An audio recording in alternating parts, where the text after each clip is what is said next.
Okay, so I should be streaming. Let me see. I go to twitch.com, I go to me. Am I there? I think, am I live? I should be. I should be live. Yes, I am live. Okay, yes, I am live. Okay. Look like they're working and visible, and I can hear myself, so that's cool. Okay, we'll tweet that out. Okay, we'll tweet that out.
Okay, now I gotta make sure I have my OBS dongles and stuff actually set up properly, because I don't know what happened to my chat.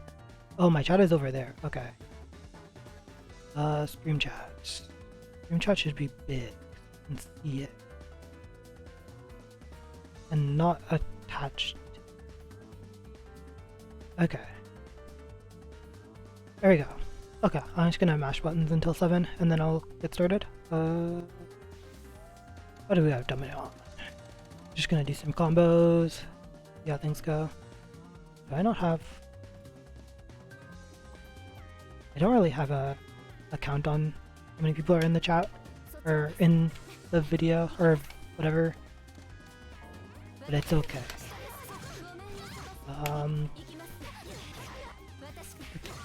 The route I wanted to experiment, this one.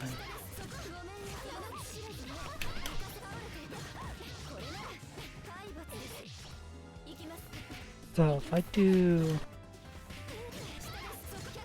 this,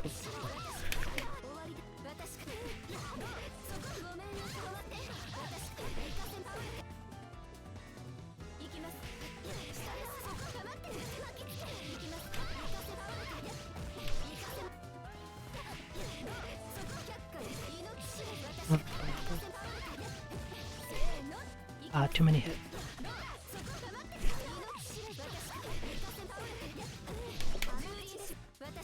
So can I get the BDP there? Maybe not. I don't know if it will work.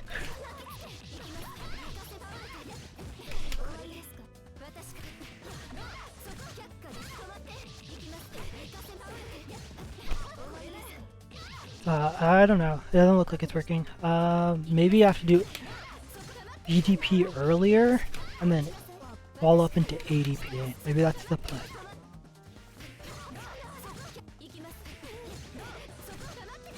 Or maybe it's just not accessible if you use that many 2As in a combo.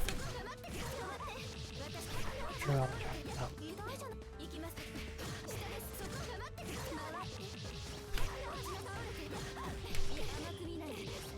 So I can go into EXTP, but can I do wheel? I don't know.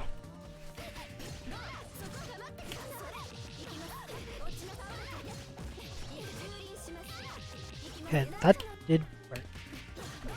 So I can just do this combo. That's the wrong way. Ah.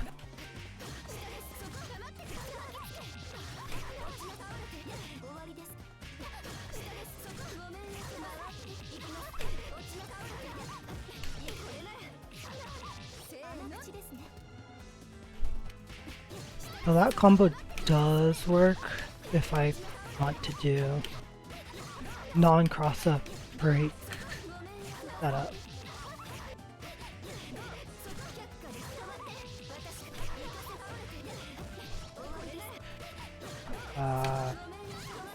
I don't even know if I want to go for this route though. It's kind of whack.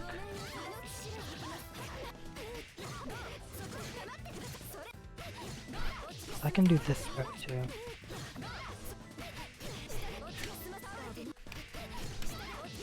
Oh my god.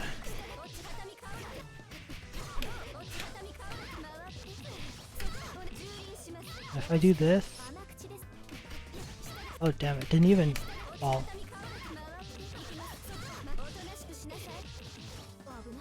I don't get hard knockdown? Yeah, I do get hard knockdown, okay. But it just depends on the number of hits. So I can do cross up break. I don't think that actually broke. I jumped too late. But it's okay. 10. What about damage? How damaging was that? If I want to extend damage here, it's 3.6. But if I do the other one, I think I get more. And it's easier to confirm, I think.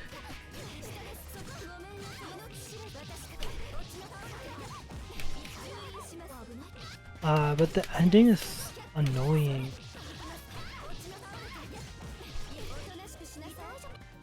I might have made that way too hard.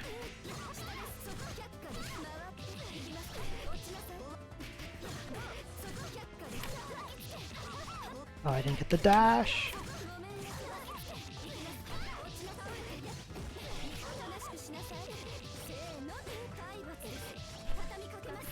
It's basically the same damage.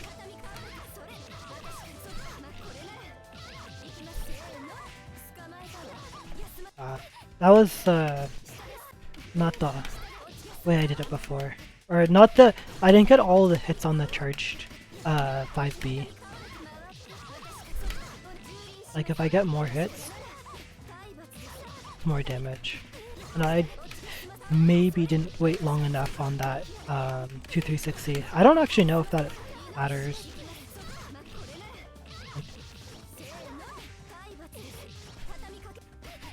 Maybe not, I don't know.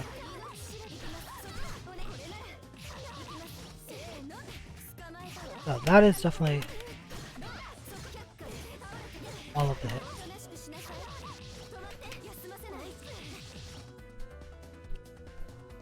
Okay.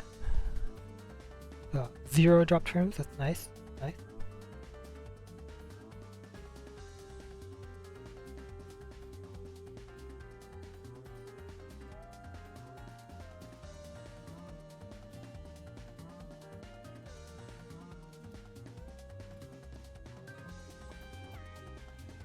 Okay. I feel like there's some stuff I wanted to lab, but I don't remember.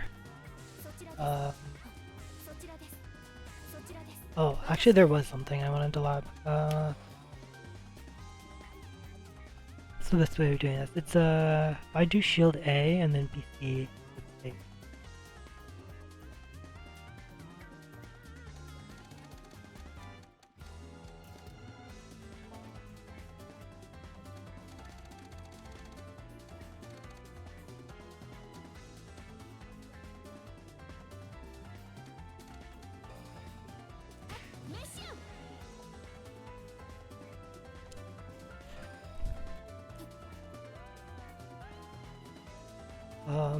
So I will press with CL, and I will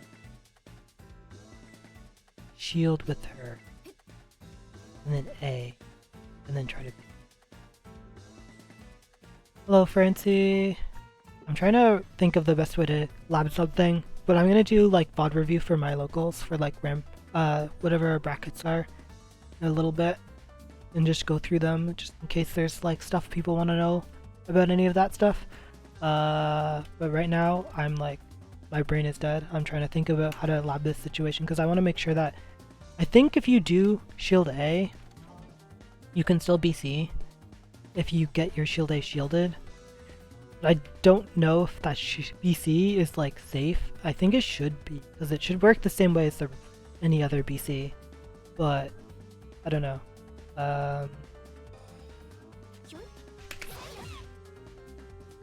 Maybe that'll work. I don't know.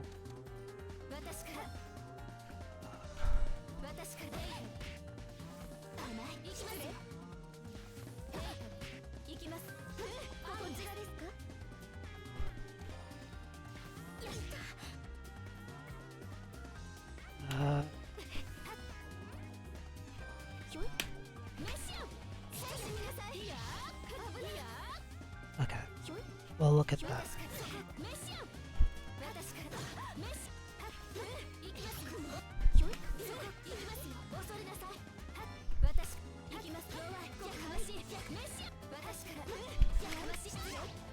That says punish.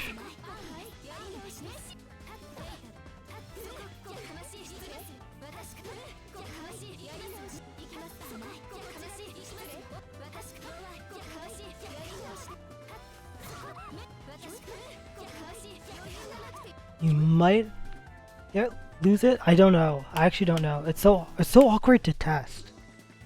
Okay, what if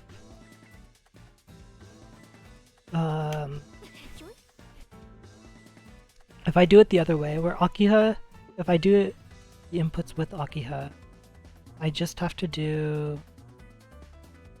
shield. I have to press button, shield it, and then BC delay. Okay, that should be easier.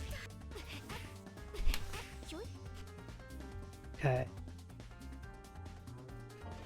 We'll see if... Wait, no, I'm doing this the wrong way.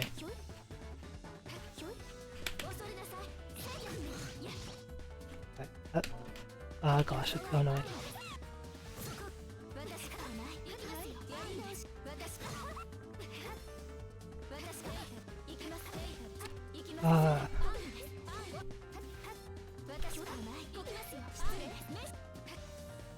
It needs to be delayed more.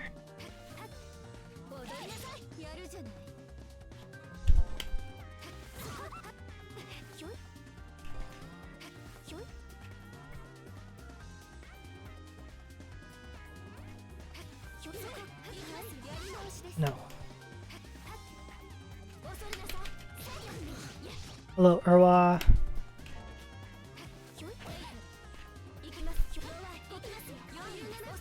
That is wrong timing.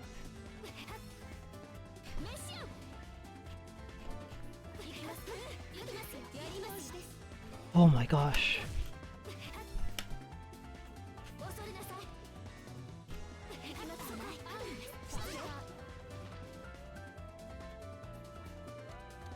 Maybe I need to do like use the save state feature or something. Where is the save state thing? I feel like the save state stuff doesn't actually work properly with recording. Only issue.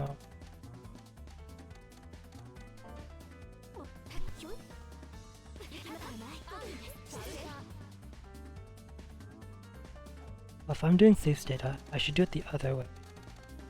Maybe. No, I definitely want to block with Akia.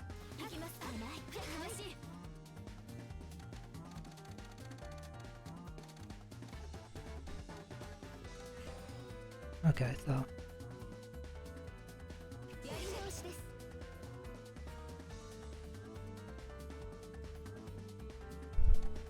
Wait, I'm...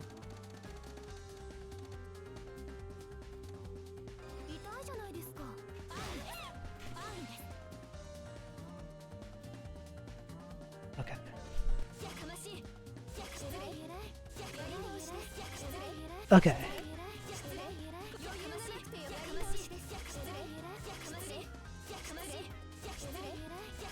That is what I thought happened, but I didn't originally realize that it worked like that.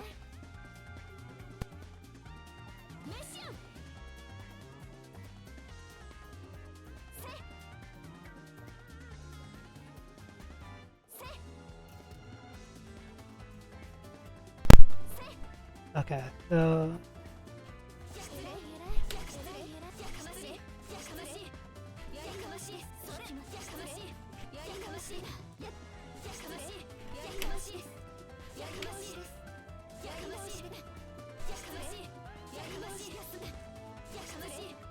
this is the best thing to do here, though.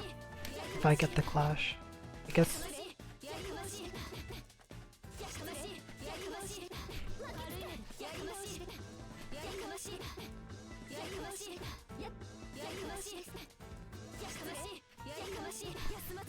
Couple of that. Then you get the lockdown, whatever.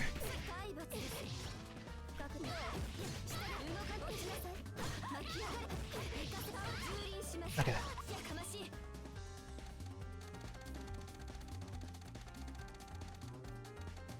Yeah, should be good.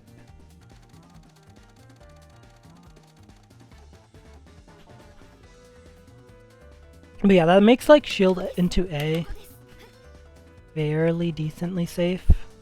Like, what are you gonna do against shield versus A? I feel like CL does that, right? Like, there isn't anything she can do, even if she shields.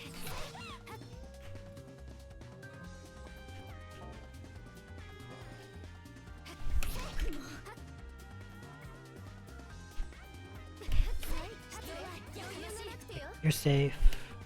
You spend the moon gauge. You're generally safe.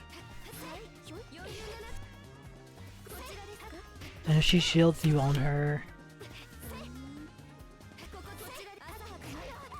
But if she does that kind of shield, you don't own her. If with B, you actually own her with this. Which is the interesting thing. Like, you follow up is so bad until it's good, but otherwise it's so bad. So you don't actually get anything from this except maybe out of the corner and maybe 1k damage. Or this, or actually that too. This is like OD option.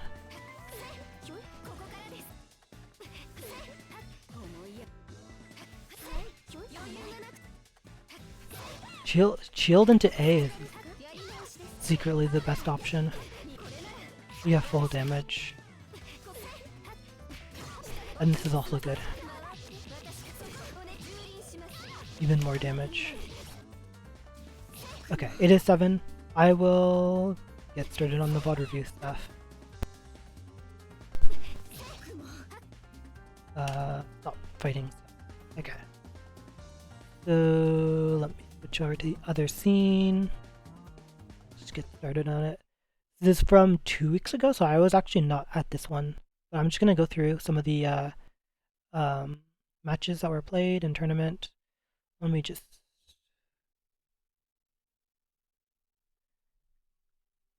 okay. We just there. Also, let me know if my volume needs to be adjusted. I know that kind of hard to tell when you're doing stuff yourself. Also, my dog bark.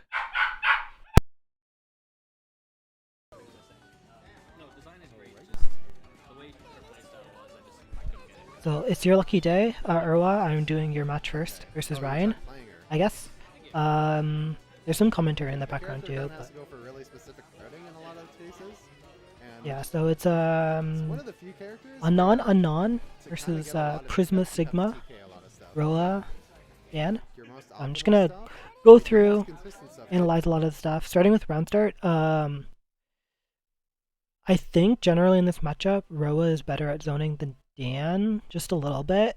It's a little bit hard for Dan to get out her projectiles when Roas are a bit faster. So I think in this case, it's probably better, in Noel's opinion, to play aggressively. So actually, let me turn playback speed to like 75% or something, so I can actually talk about stuff.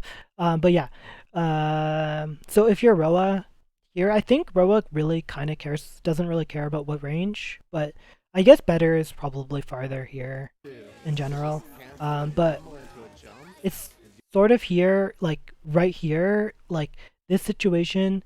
PrismaSigma's already jumping back, like kind of rough, because like you give Roa so much space to do whatever he wants here, like get started. Like if you want here in this moment, you dash a little bit and call 214B and like charge B especially, and it's like goes on the screen here, and you just like kind of rough. But like that's hard to react to, right? But that's the kind of threat that comes from like immediately retreat on round start basically. And like yeah, you kind of did that. It's just he's retreated so far that it doesn't really do anything. But either way, still probably a good option because it's just like he can't do anything. Like he can't approach when you do that there. So it's pretty good. And like Ryan or PrismaSigma just sort of went for projectiles. The high projectiles, I don't really know how good they are versus Roa, but it could be like Reed or whatever base. But he wasn't jumping anyways. They can catch jump, but you don't get that much in that situation, I don't think, unless you get the hit. But there's no reason to be hit there, so it's kind of weird. I think PrismaSigma just wanted to retreat and find footing anyways. Yeah, that happens. In that case, like, yeah, you want a 236C there. And you kind of like generally you can just go like 236C a projectile or whatever. Like there, you saw the projectile, you get the 236C to actually come out. You can hit, but the main problem with that is that I'm pretty sure the specials are cancelable by Moondrive on whiff. So if PrismaSigma is aware of that caveat, you can probably get punished. So I'll just pop over to the other screen. Just to verify that, right? So I will backdash jump 2360. Oh, I messed up. Backdash jump 2360. And if you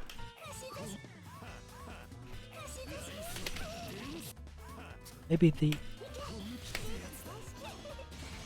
yeah, it might depend on the timing. Yeah, so that one I think nah. So yeah, you even with the timing, you kind of get owned. So you just have to like, if you're gonna use 236C, it's really hard, just because like projectiles generally, like immediately you can. It's like it's basically just YRC. So you kind of don't want to use 236C in that way unless you've seen them already burn Moondrive, because if they burn Moondrive, you can go for that, but I don't know if it works. I guess I'll check it. Yeah, you still get owned there. The only other thing you have as an option, Arc Drive. Even that gets owned. So as soon as they burn the Moondrive, you're good to do whatever. They can't even press any projectiles, but otherwise you can't. But like knowing that as a role player, right, means that you can just like, if you are getting your shields and stuff, if they're the type of player to just BC on shield, that's really beneficial if you want to actually go for that. Because that's the other main like way people lose their shield stuff, is just because they BC. Like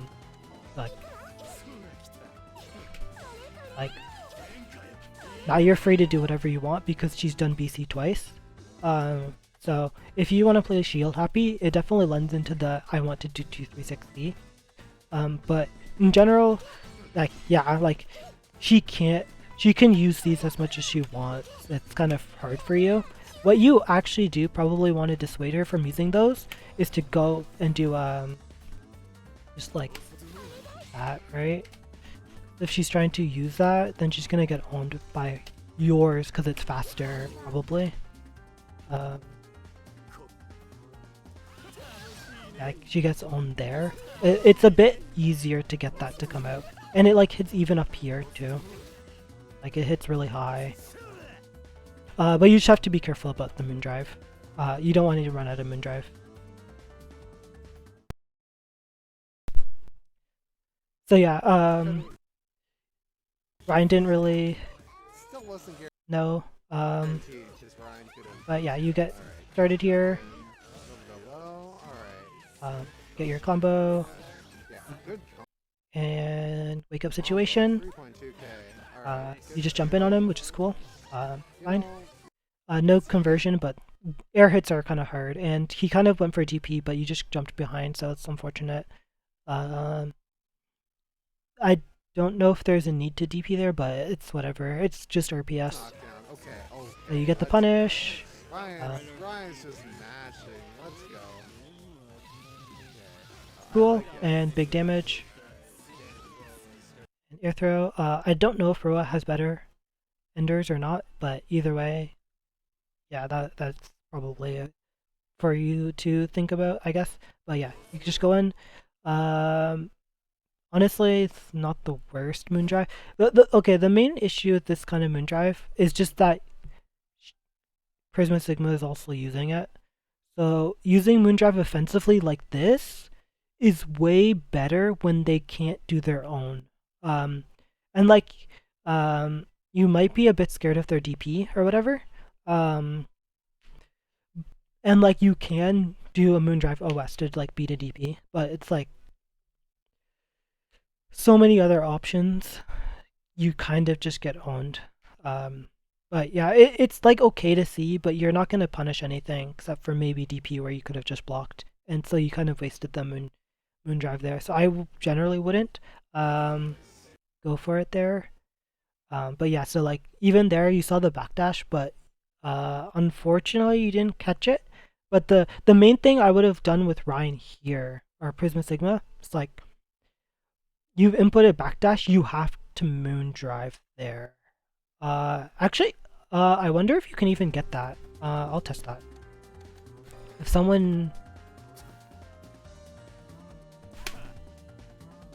If you get moon drived on while you're backdashing, can you moon drive?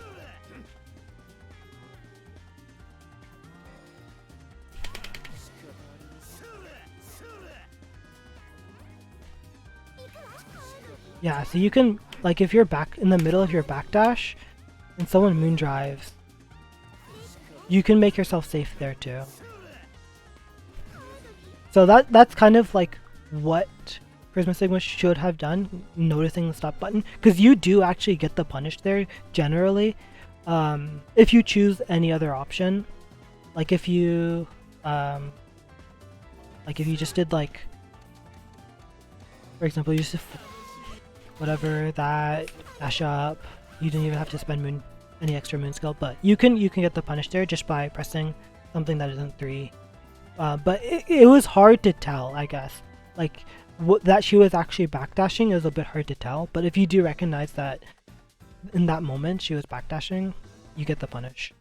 Yeah, because you right here, like you went for the 2BC, so it kind of whiffs, but you're still fine, but you are now in like disadvantage of like you have no meter and you're in moon drive, so it's a little rough now because you PrismaSigma can take advantage of that if he's kind of like thinking about it. It hits both sides. You dash in, which is really nice. Yeah, it's a bit hard to tell because it's like, but you do freeze the screen, but it's still hard to tell. But yeah, you got a nice throw, really good offense. That happens sometimes. It's just but that generally you win there if you get the media at the right time. Here is where you die generally, but I'm gonna bet that you don't die here. But basically, in this situation, many ways to punish the armor on reaction. Um, so just to show some of those punishes off, I will go back.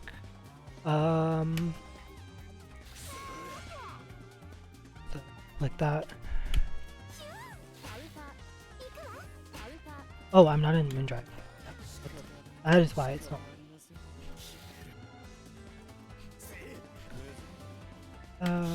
Oh my gosh.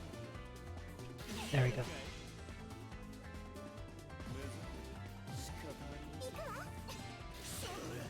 Well, that doesn't punish, but you get out of it.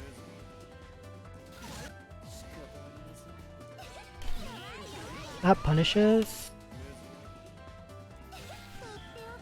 This might. Nah, you whiff. Okay. But this is the easiest one. Oh, damn. Okay. There. You just have to time it correctly. But yeah, moon skills in Moondrive are just like the moon skills themselves are really good generally. Like, I don't know. Like, that is such a fast projectile. That's such a great anti-air. Whatever. The moon skills themselves are generally really good moves in general, and just having them on one button is really good. But the armor, for people that are like used to dealing with them, can be kind of bad. Just because, like, especially in this situation specifically, where he has Moondrive to spend. Because like I was showing before, right? Like, you're safe here. Maybe. But the punish here, harder. And, like, you can do DP, right? Like, you can do DP, but what if it's not that, but what if it's this instead? You don't, like... Now you try to DP, you get owned. So that's why BC is the easiest follow-up, because you just do BC and you're safe in both the situations. So that's why, like, in that situation, the fact that you were down on Moondrive and PrismaSigma had Moondrive is like a lot more important, because if you shield here, he's fine, and also the Moondrive, he's fine and gets a punish on reaction to either, because you could like the flash, right? The flash is kind of similar to the same flash that you get from doing this one, or not that one, but any of the moon skills, right? Like, the screen freezes, so you, like, to recognize what kind of freeze happens, like, the easiest thing to do is just to Moondrive yourself. A lot of people just do that, and generally you're safe, and you get punished. I guess Rose is kind of weird because really awkward to punish, but yeah, it's just something you have to be aware about. Like, using the armor there is kind of hard to use, hard to do, but you do get the win anyway, so that's fine. There. yeah. No fear. No fear. But yeah, back into the round. Ryan could have Moondrive back. So PrismaSigma's kind of pushing themselves into the corner. The projectile zoning is fine though. It's a little hard to be caught right here at this position, but you still, like, kind of get under, so it didn't really do too much, unfortunately. That's the kind of issue with Dan. It's just these kinds of matchups where she's fighting zoner, like, the projectiles lose a lot of value, unfortunately.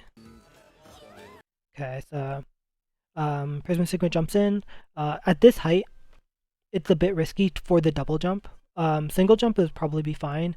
But, like, here, right? You're gonna be tempted to backdash on that single jump, just because that is probably what a lot of people would do. But here you can run under, not if you recognize the double jump. So in that situation, run under is pretty good. Anti-air is doable. Like 5D here is doable. DP is technically doable, although I wouldn't recommend it. 3C is technically doable. That's a little bit weird. But like that situation where it's just like a if he spends the double jump that early in movement, just going back, run under is the easiest way to do it. Generally, but it is Dan, so she's gonna press JB, so you can't really run under. But if you can get far enough behind her, it's kind of rough. Otherwise, 2BC here is cool too. If you actually you don't have meter, so but yeah, you can shield. Meeting her in the air is also fine. Like a rising JA as an anti-air is pretty good too. Because like in this situation, Dan is trying to jump onto you and press a button. So if you are jumping early, then she's gonna be pressing her button later. I guess I can like back to here, just like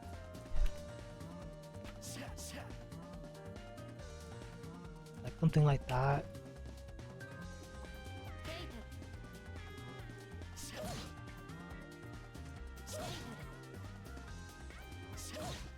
The timing's a bit weird, but if I was playing the other way, I'll just say it's the other way around and do the double jump in, like you're gonna be double jumping in like that to hit someone. Maybe that's even that's a bit high, but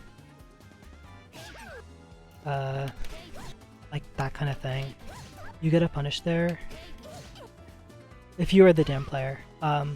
Alternatively, run under is good, but yeah, because it is Dan.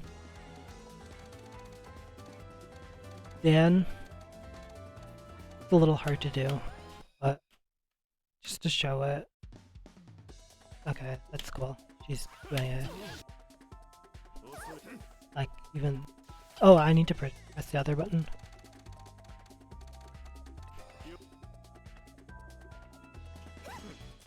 I can slow to that movement pattern.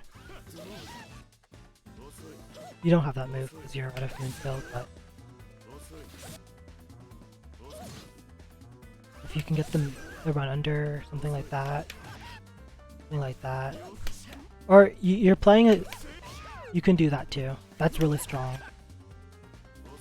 Like you want to be careful that you don't get owned by the cross-up hitbox, but if you move far enough like that, there's like almost nothing that PrismaSigma can do in that situation to stop you from just pressing buttons like that. Like he just has to block or like reversal, and that kind of situation is really strong. And like if he's gonna just start shielding there, that's super risky, right? Like the shield there would be extremely good option right now in that situation, or for PrismaSigma to go, or if you did that and ran under. But it is something that he has to hard commit to. But like otherwise, you get the shield. And in this situation, probably DC is best if you had it. Otherwise, you just actually have to shield A. Unfortunately, shield here is just like you can use it. It's just you don't have the BC option, which makes it like really hard to use. And you just have to hope that he's not doing it too deep. Otherwise, you just get like JA. Fine. DP works too. 3C can work. 2C can work. You have a lot of ways to anti-air. But yeah, it is sort of like a situation where you have to recognize that he's jumping really, really quickly. So like blocking here is probably the best option if you don't get that, you don't recognize it. Yeah, 3C is funny because it's like it's actually way better than people give credit for, but people are on the hive mind of like 3C clashes and Melty Blood is a game without anti-airs, therefore 3C should never be used. But it's actually a lot more usable than you'd expect.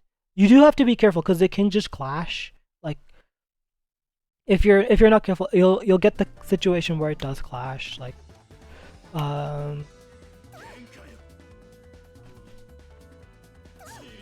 that situation. I can get it again. But even then, you can still jump because they changed that in one of the patches, so it's not as bad. And you still get like even if you clash, like you still get stuff. Like that fatal counters. Like there are actual options for you to do when you get the clash to come out. So it is actually way better than the entire community like perceives it to be. It's actually strong anti-air. But yeah, you do have 3C. It's not bad to go for there as well. But yeah, that is like it. I'm not saying that situation, to recognize that situation is easy. Like there's like everyone is going to end up probably blocking there. But it is just something, if you see someone burn a double jump like that, you can do. Actually, that's the other thing. The other reason why that situation is so bad for PrismaSigma is just that is what he does otherwise. You are completely safe, right? If you try to anti him in any way and he does that, you are completely safe. Otherwise, he has to do like double jump back. So like you've covered so many options here.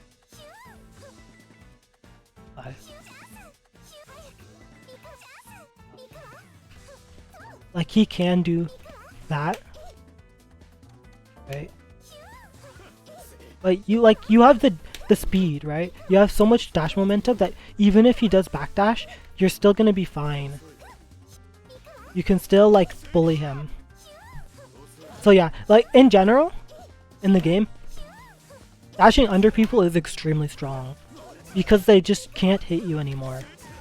They have to burn backdash to be able to even threaten you, and even that probably like still like will lose. Like a lot of characters don't have cross-up hitboxes. Like Roa only has like that really. Like his other stuff doesn't hit cross up, so even if he tries to like backdash onto someone, like he's not getting it. So yeah, the run under is extremely strong as an anti-air there. But yeah, moving on. I don't remember what's happening, but whatever. Oh yeah, he was a jump in. You kind of mashed him. It is a risky mash, but you still got it, so whatever. Just no conversion. The backdash, he's already backdashed before, if you've recognized it, but that's a lot of information to take on. So you tried going for the throw, didn't hit. Stand shield is extremely risky in general. Both of you are kind of trying, not really. Not too sure what either is gonna do. DPO. Oh, I'm still on the other screen. Yeah. My bad. Okay. I will just get back. Check your phone. No, it's better just back, I think. So yeah, run under there is extremely strong if you can get the spacing for it. Walk back is okay if you're already walking back. Like you're close, almost out of range, and you have lots of anti-air options. And then you get the 2C, but you don't get the confirm, which is unfortunate. And just RPS on the wake up, and he's done backdash before. Just a miss. Here is just a matter of like, in this situation, went for the throw. It's kind of a stare down, and PrismaSigma it's probably just thought you're gonna move in, or just thought he would reach, but he doesn't. But unfortunately, you didn't. You already committed to shield here, so you couldn't really do anything. The shield is a bit risky just because of how much Dan loves 2C. I think her 2C is really strong, right? Just her 2C is like her 5C is good, but her 2C is also pretty good. They're both good. But yeah, it's just you just have to be a little bit careful with. I've seen now that well, even with the nerf to shield, crouch shield, like you can get hit really easily there. But yeah, PrismaSigma didn't react to the fact that shield happened. Because right here you can sort of mount an offense. You've been kind of a bit wild with reversals lately, so, or not lately, but in this match already. So I wouldn't be surprised that PrismaSigma wanted to stay back a little bit. Like right here, in that situation, you can, or I'll go back to the right scene. In that situation where you just kind of whiffed the shield, No, it's better just right? It's like you whiff the shield, and like here, like IAD is really strong, or run up is okay. You probably don't have enough time to press buttons if you've recognized that, if you've trying to react to the shield at that point. But air dash is really strong, but like you've been kind of mashing some reversals and stuff, so no, it's better I could see you totally just hitting him from it. But you did respect him, and reversals after. certified classic. Okay. One sec. That's certified classic. So this version of 214 is really hard to use here, just because the super flash makes it reactable. So like in this situation, 214B I think is better, because one second.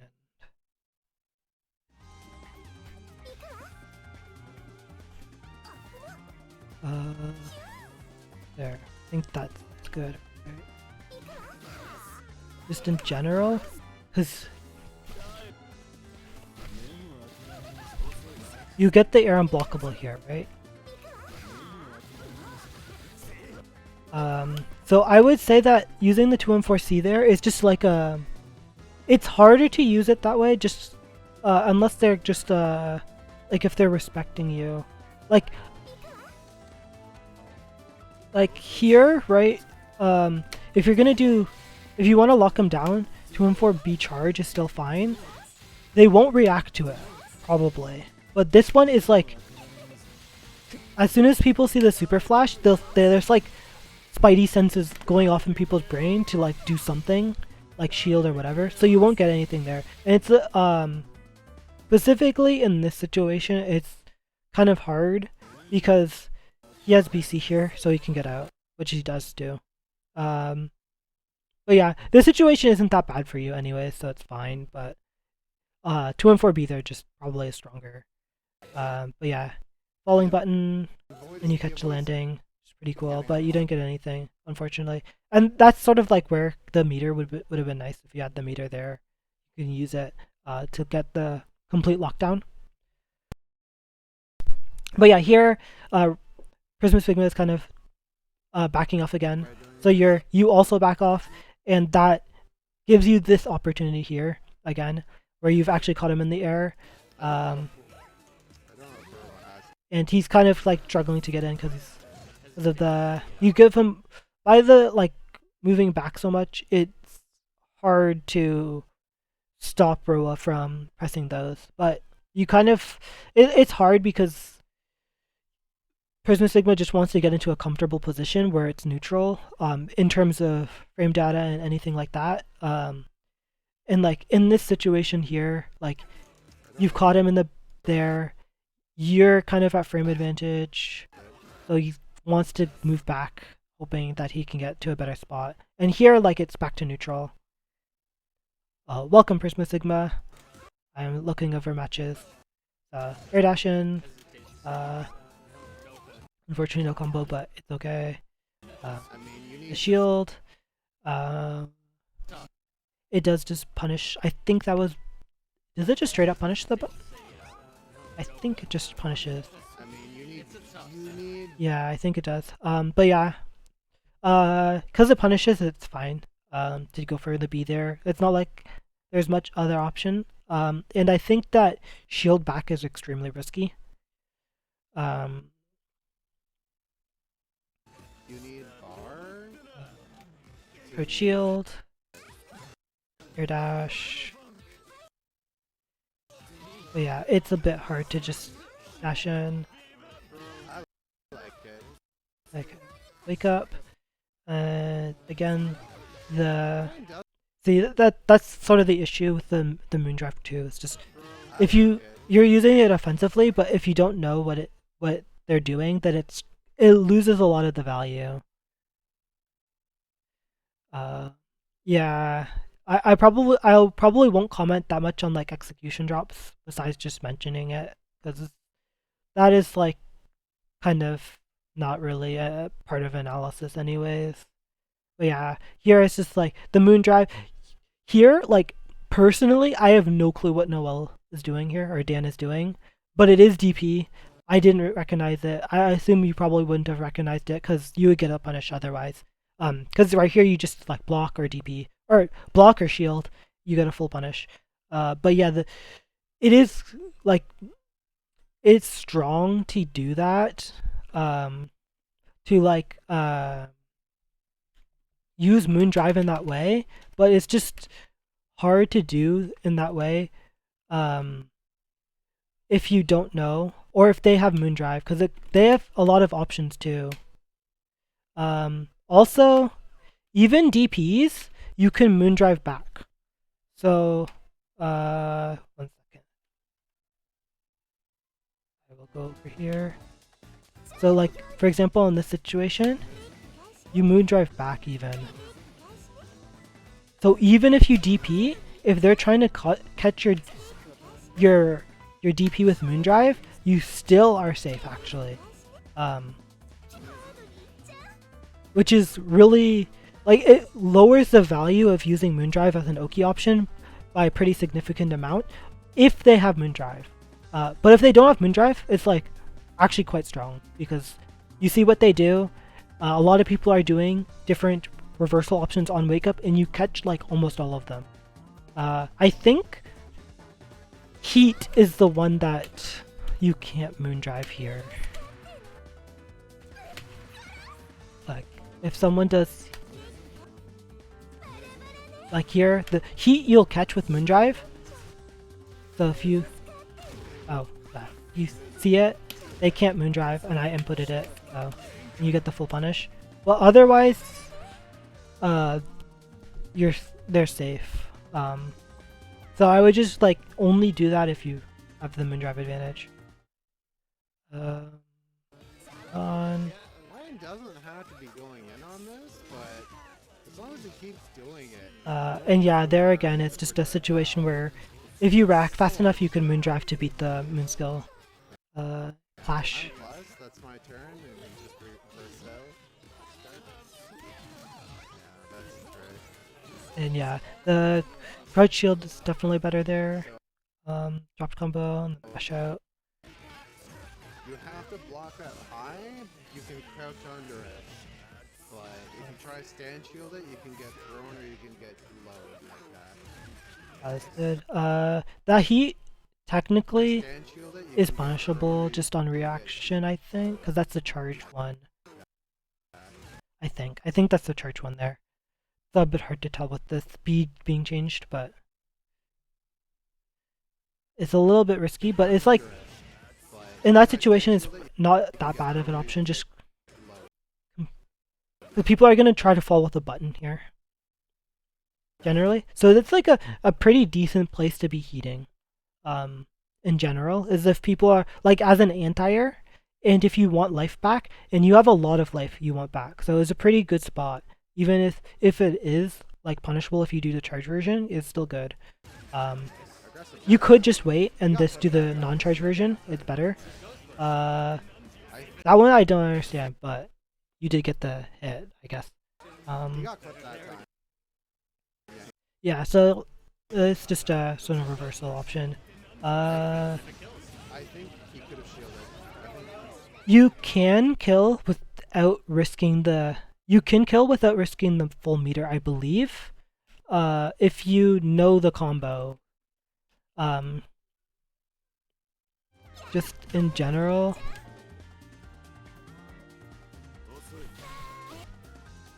No blocking. I think you have options after DP to not spend all of your meter, but like if you want to. I don't know the combo with Roa, but you do get you can just spend 1 bar for your kill, because you have that or that. I don't know the combo though.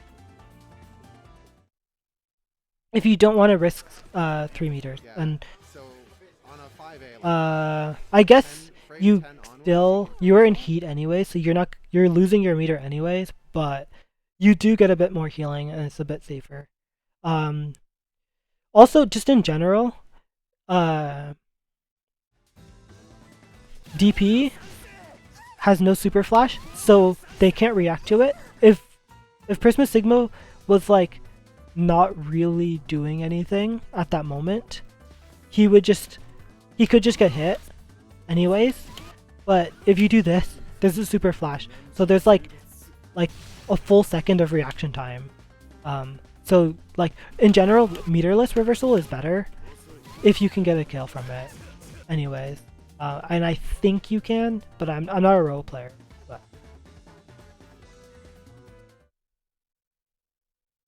so if it was before that, then yeah, the awkward situation because you're jumping here. Yeah, you got the jump in. like the mashing DC or mashing, we're just holding. So yeah, backdash in the corner is extremely scary to do. But yeah, you probably just didn't recognize how much space you had, because like in general, like that situation, it is really spacing dependent what you want to do here. Like you see Dan just run, jump, jump like that, right? Like it really depends. Like if she's there, that's super cool, right? Because she's dumping in front of you, and then she's not going to be able to hit you, and you can do whatever you want here, which is cool backdash. It's a good backdash. But if it's like this, it's really scary, because she's going to jump in on you, and you're going to backdash. She's going to fall with a button, and you're going to get hit out of your backdash. In general, it's like a... What the situation is like you jump once to threaten the jump in, like that. You're jumping once to threaten the jump in. Or here, I'll just do it again. Like that. So like you do the backdash to scare them, right? But then what Ryan is doing here is double jump, and then you fall. And then you kind of get caught, depending on how you backdash. Like, it becomes significantly scarier.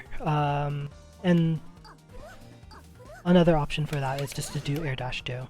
But yeah, that's sort of the situation that kind of happened here, but you just didn't recognize that there was the wall there, so you're gonna get owned for that basically. Technically, you can DP if you're crazy and cracked, but yeah, I'm not that cracked. But yeah, jump in, you have plus frames, go for throw.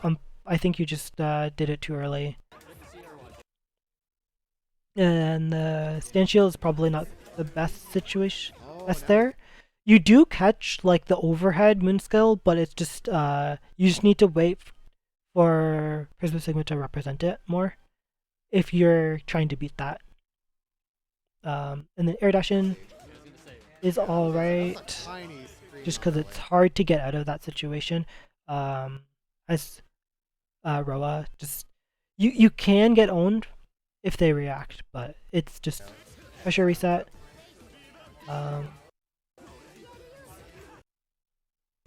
Air dash over, probably not doing too much. I don't know if Roa has like a setup off a throw, but if he does, probably good to learn. Like a sort of like a safe jump or something like that, because you kind of just jumped over and then didn't get anything like significant more than meaty, which is better than not meaty, but it's still Gaming right now. Let's go. okay. And you caught the shield B, which is a pretty good adaptation from last time. Shield is risky, but if they're gonna do shield B, then yeah. You do have to you do need to represent the shield there, just because BC is also a threat too. Um,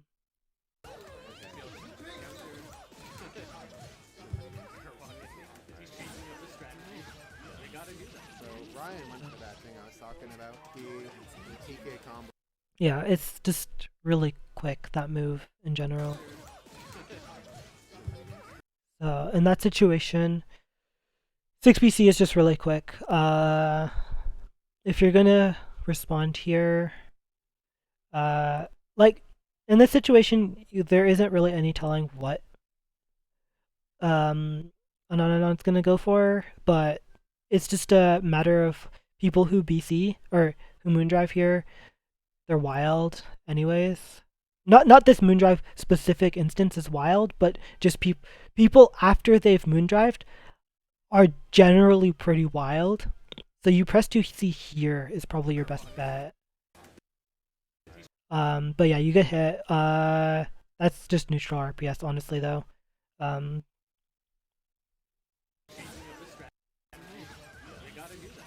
Ryan went for that thing I was talking about, the And you TK combo, and then you have to do it again. EP to gets get the hit. projectile to come out.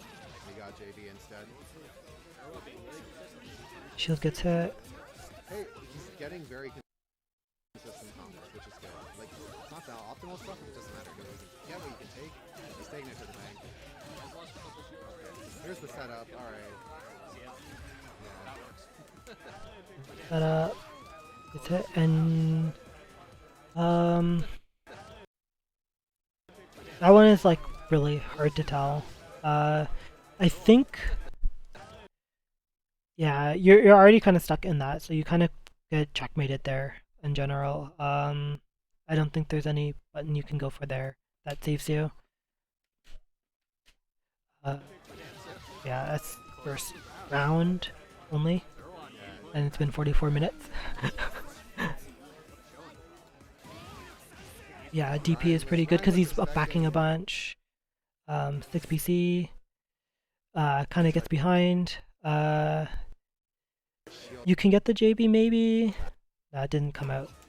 But yeah, keep pressuring. And then again there, you can Moondrive and probably get a punish. You can actually bait there if you super jump out as Noel, but it's a problem. It's unfortunate whiff mostly there. An attack. You jump over. Get the hit.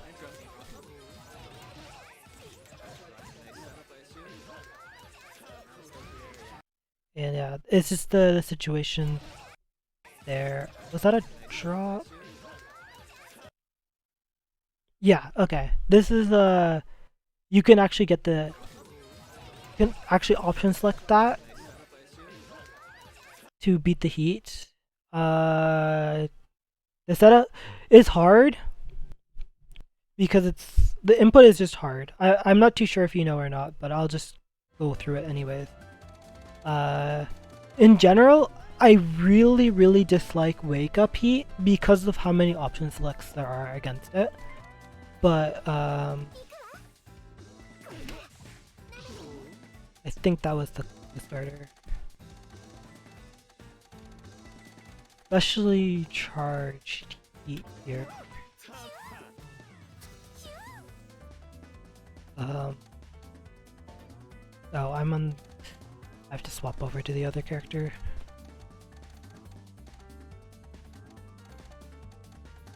That doesn't.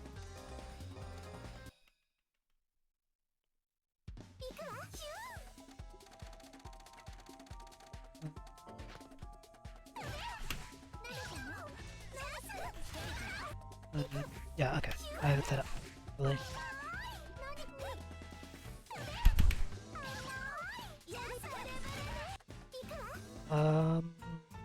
Okay. After the air dash, you just input JB, and if this JB is supposed to hit, you can OS the shield. Unless it's not supposed to hit.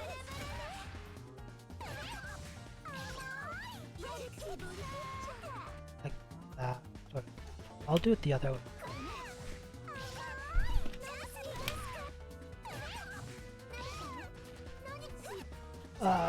Sorry. Oh, JB fake into low. Okay, yeah.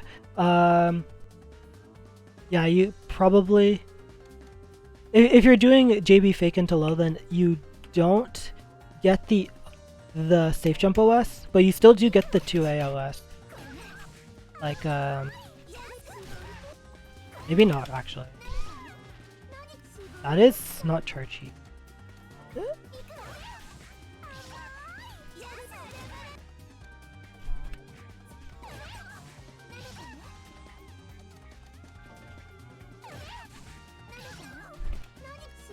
Okay, actually doing chargey now.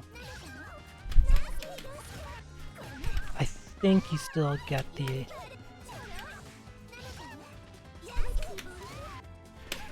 I can't do the input. It's hard. But yeah. Double jump. Oh, okay. Either way, I'm not doing it, but basically I was gonna say you can probably do the 2A. If you're, since the 2A whiffed there in the thing, you can probably cancel into shield. I think. Let me see. Okay, never mind, you can't. But yeah. There's just a lot of OSs for Wake Up Heat anyways. You know what?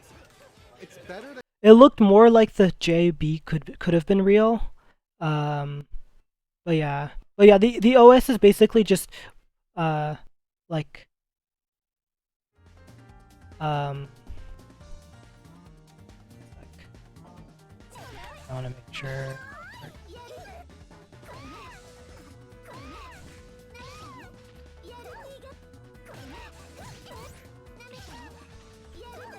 Okay, I don't know. I'll do it with my character because I don't know about the...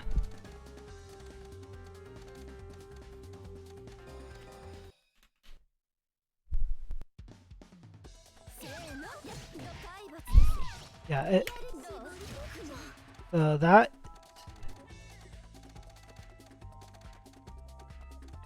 I'll just do... And chill, just...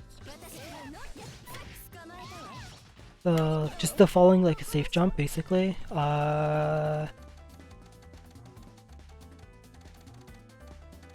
Anytime you have a safe jump, basically it works. But yeah, the safe jump.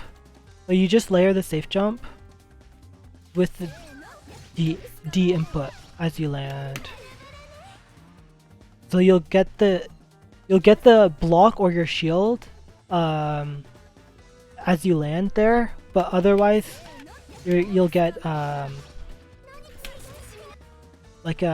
you'll get your button. There's that one.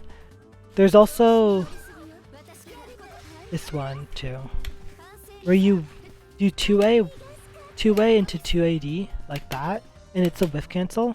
It says whiff penalty because you can't hold the shield.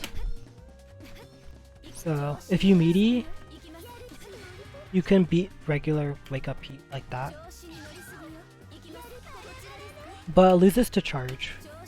So if they hold it, because you can't hold the shield there, you get hit. But the mix-up is basically, if you don't do the OS here, you can react with 2A into the... it's a reaction, and then you get a full punish. But with the other one, you can just hit them, or you can beat both. That's basically the OSs that beat heat anyways. It's just safe jump, input D as you land if you're whiffing, and then press you plank to the other button, or not really plank, but like hit the next button. I didn't really show the how it looks like on hit, but I guess you can trust me on it. Yeah, back to the match. Going for that instead of... And there's really aggressive jump in here too. You know what? It's better that he's going for that instead of... Yeah. So in that case, sort of case, it's mostly I think here, like in this position, you have options to run under, but since you've jumped back, then you've that's when you've given up the options, and that's sort of what lets Irwad do his air dash, and then now you're in a bad spot because you can't really get away. Maximum spider. Because if he maximum spiders there, he's dead. So in general, if people are up backing like that, like jump high, it's sort of an option that kind of beats it. It's just especially like with super jump, because you cover so much space forward that and if they're jumping back, they've given up like actions or options in general. So if someone is jumping back like that, it's pretty strong. Especially like if you use your extra air options to actually lock them down. It's kind of similar to like how I was talking about with air dashing. Like just doing that in general, it makes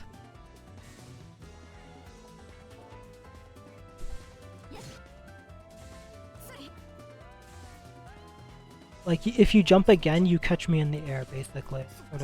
That sort of situation. Like using super jump like that is like if I'm trying to escape you, it gets really hard. Like if I'm trying to jump back, I'm just sort of stuck here. So that's where like the jump back has risk, and like sometimes it's not a big deal, like there. But here in that situation where you jump early is where like you have now that as an option.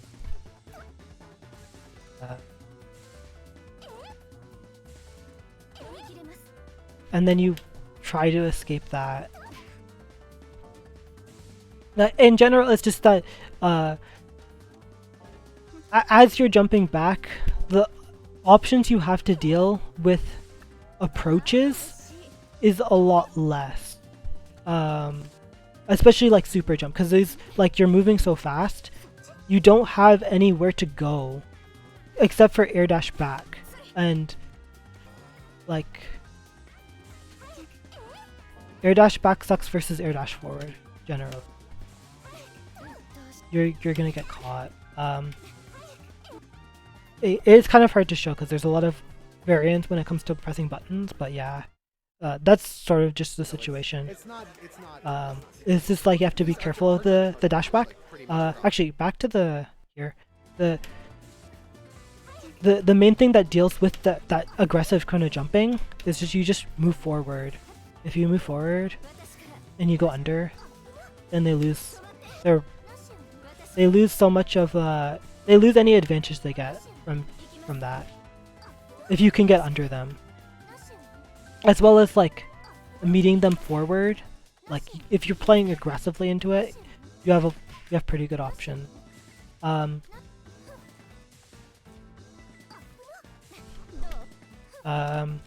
like the situation where jump back is good is more at the range like that, where you have option of moving forward again afterward. Like if they're jumping in on you, like if you can make the jump in like with guaranteed, that's a good thing. Like if you know that they're going to jump there, you get the you have advantage, right? But it's just that all backwards movement in this game makes it really hard to get those whiffs to happen. Like best you have is air dash back, or like you can move that far only, and whereas they can move that far, especially Dan. So the way you combat that is move forward actually, in general. If they're a bit aggressive, that's just like I wouldn't really say that's necessarily like commentary on the match, I guess technically, because the game is really in flux. So like there could have been other things that happened there, and reaction time and whatever is sort of a big deal. But generally that's just like the RPS in neutral there. Hello, Andrew.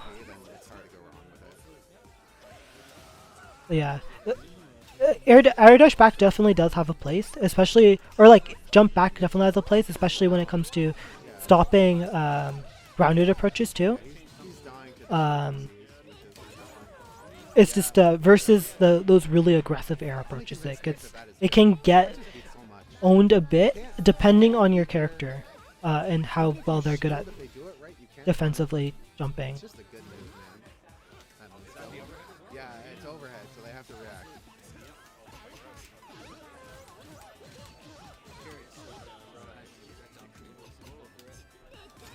You didn't get the X, but he still got the situation after.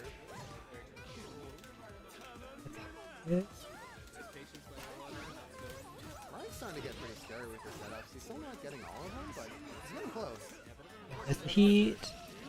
And again that's a spot you can whiff cancel the special move into Moondrive and up shield.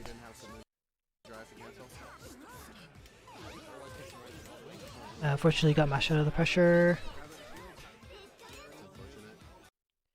And the wake up Moondrive. So here, since Anonanon has been doing it so much, I would say be really careful of the moon skills coming out in general. So like, yeah, right there's one, it's BC. And there is also another situation where it's a little scary. I don't know if you can get a punish there. I think you kind of just eat that. You can cancel into like DP, but I don't think you'll reach anyway. So you do actually just get owned by the armor there. And that's another thing of like, because you don't have Moondrive right at that moment, the moon skills become significantly scarier because you can't just BC. And especially like the special moves there, you can't even jump cancel and shield. Because normally like first moon skill,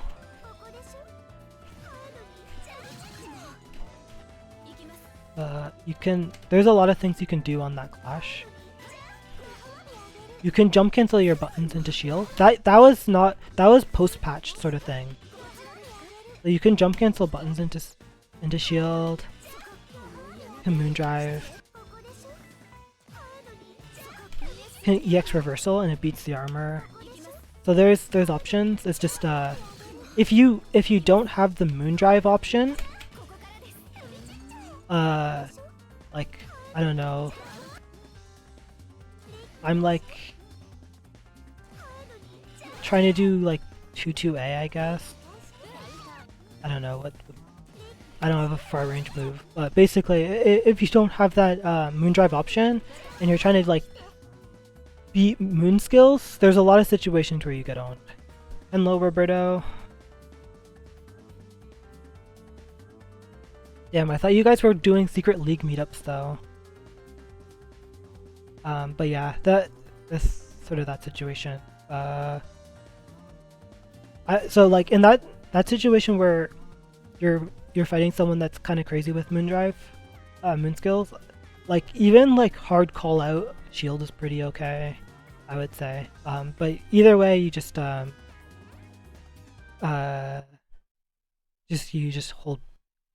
you just play more patiently, I guess.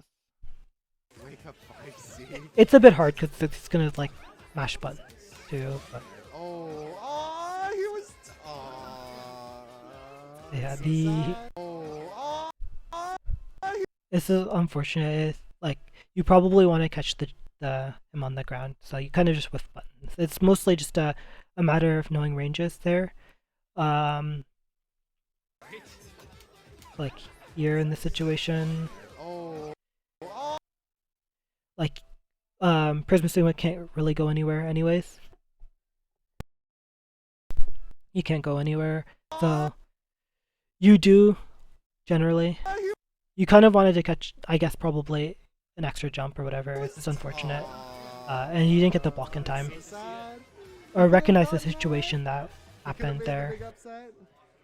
Just 2C, do a basic combo. Oh, 236B. Instead of the jump, or you mean the air one? But yeah. And spend your 3 bars and he's dead. Game 1. That's so sad. It happens to everyone, man.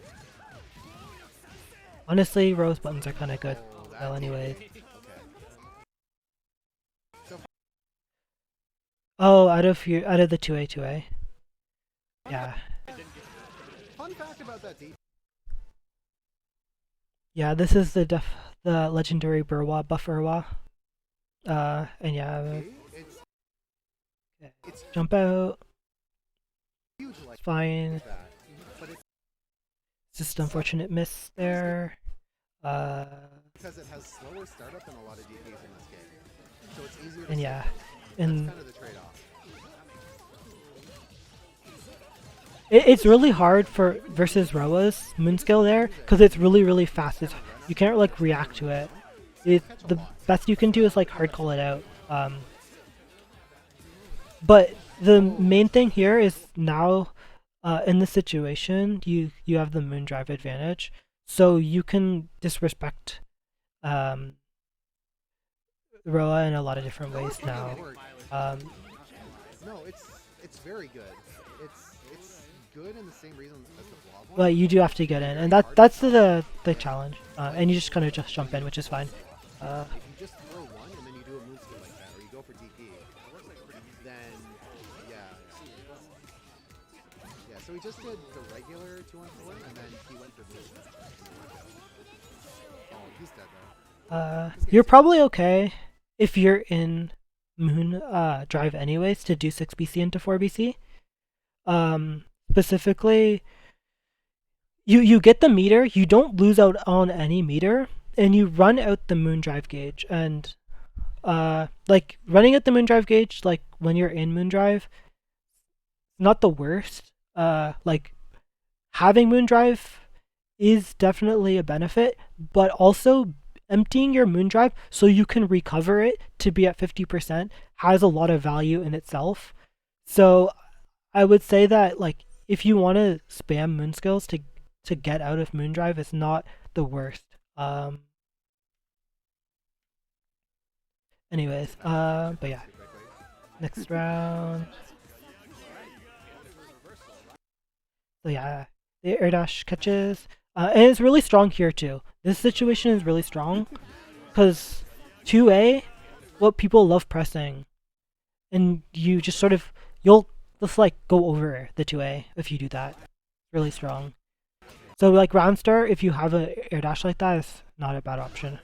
The reverse swings. Ryan's warmed up now. Or He's lucky. He tucked away. Drop, and again you can Moondrive there to get the punish.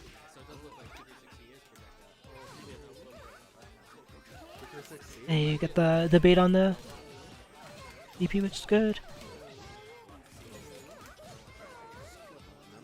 Just the drop on the ender. I'm very surprised. Just Yeah, that's kind of really unfortunate. mistaken how threatening those were. That's a match there. That's a real sad way to drop it. No, that was really close. But, Okay. now it's Tim versus Ryan. Yeah, it just looked like you must judge the range on that, which is fine. It's just being more careful. Okay, and yeah, that's really good. It catches the dash up. like that angle for that projectile is so strong, just because like it catches jump, it catches people on the ground too. So it's just really good, and you completely capitalize on the hitting, which is good. It's just unfortunate her buttons are big. So it's just you like even there it's just really hard to get to the position to actually press your advantage. Um, yeah, so air dash in, whiff, you try to take advantage of it, and you do actually get it. It's just awkward because the jump is really hard to catch. But yeah, finally stabilizing your offense again, or your approach. Is this situation? Yeah, it's just kind of misinput sort of situation. But yeah, you definitely can like take more advantage there. This jump,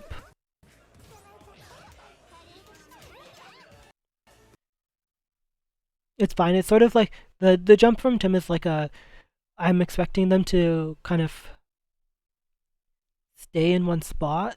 Like it's awkward here because if you're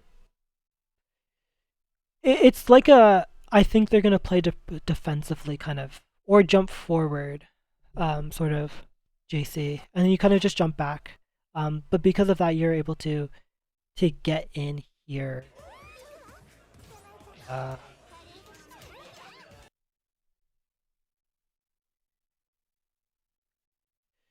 Yeah, you might be able to get stuffed there with J. Yeah, it's awkward. That situation is weird because of like I think it is faster than your IAD into JB. But it is still a pretty slow button. Where?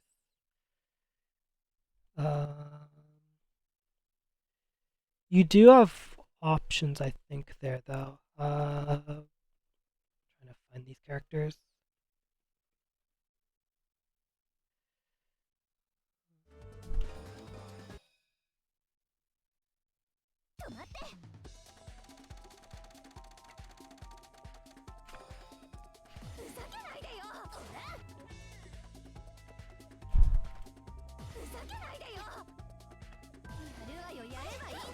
It's like it's a really awkward situation. Like sometimes you'll get the hit,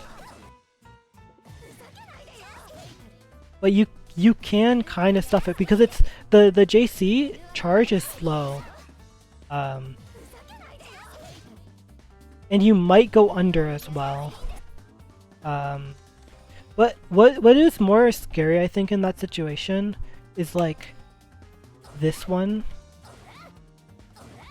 Because, like, in that situation where I'm just gonna use Moondrive to freeze the timer, because you're pretty much at neutral. It's just, apparently the game just stops. I don't know. Is that the run up becomes really hard to do. Like, if you want to be aggressive there, that's the option Tim wants to take to own you for being aggressive.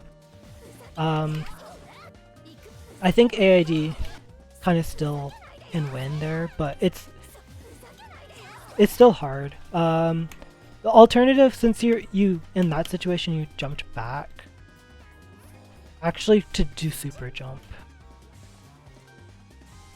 Like if you're jumping back, like you can catch the jump in, but like that is scary. Especially with the armor coming out. And then you also, like, the jump also can threaten other stuff too. If you wanted to backdash there, you're gonna get owned too.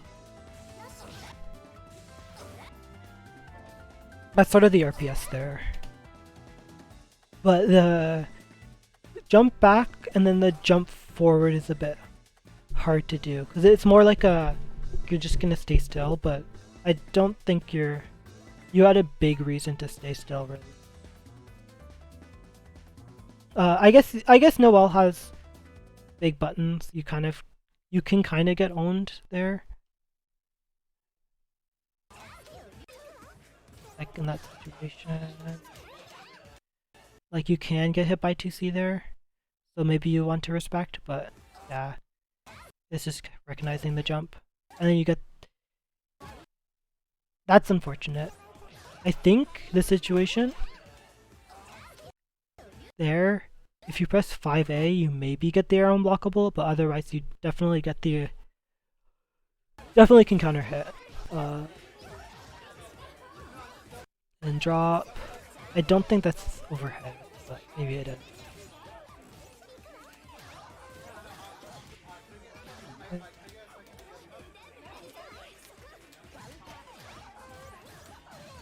And yeah, a very strong jump over the fireball. After the fireball gets jumped like that, like, yeah, in that situation, it's like you threaten the fact that you can land in front and just jump in.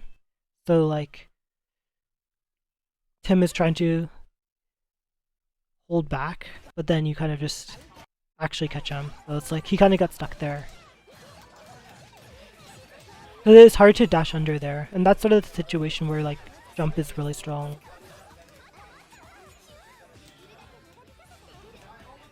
The arc drive definitely won't help there, but I think that might have been a misinput on like 6BC.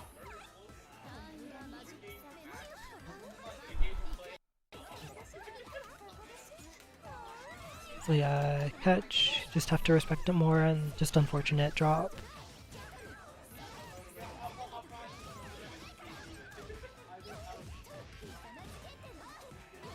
And nice reset. That one is like, I think Noel has the range here to just to jump back, but not that far, and still catch with like charge JC. If she wants to like lock you down, like in the corner, right? That's really strong. Because it's really hard to jump out against this. And it's hard, and you can't dash out, and you're gonna catch people like pressing buttons. I think he just moved a little bit too far back, but I think you can just, I think he wins if you charge JCs. But yeah. Versus the Rekka. So, versus the Rekka, it's better to just respect it because there's no mix-up option really. The best that Noel has from that Rekka is to just go into key, and I think the key is gonna be like frame tight anyways, and if it isn't, you just shield. So it's easier to respect the Rekka than to try to challenge it. And on the Noel side, there's still a lot more you can do rather than go into Rekka there, like just rebeat into 2C into 5A or 2A and 5C. Nice punish on the overhead. Or not punish, but shield. Oh my gosh!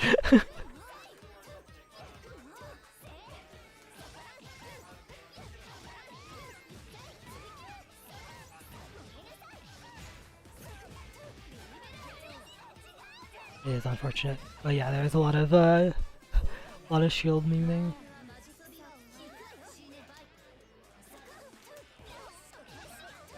Okay. Really hard to react to this shield, I think.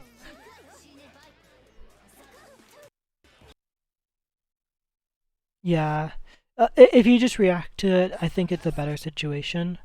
I think JD and BC is both fine to go there. Especially since you have the moon drive advantage.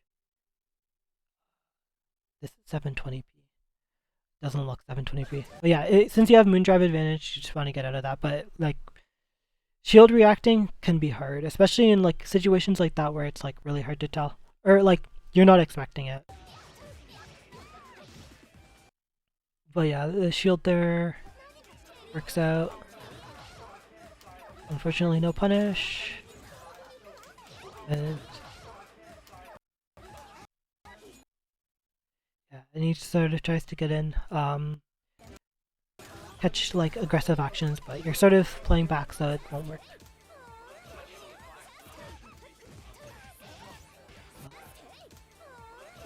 In this situation, you jump forward. So here, right?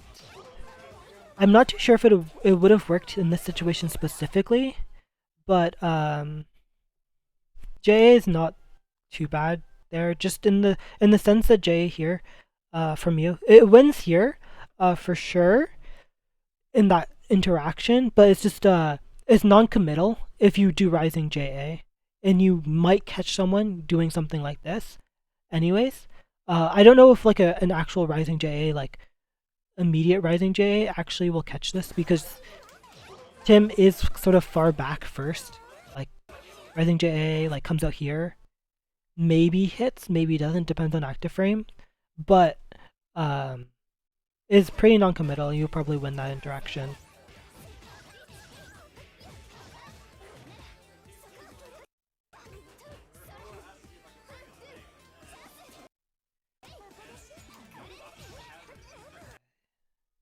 And runs in. DP is really scary because it can anti-air, and yeah, there again is partially just a matter of reacting to the shield. So in that situation, the probably best thing is to shield back or BC, because like in general, actually, I will switch to Impactor.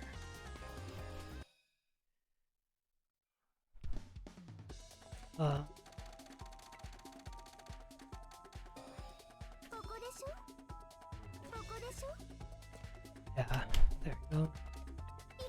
So like, if you're doing 2A on someone who does shield, the no cancel option is strong because you get frame advantage.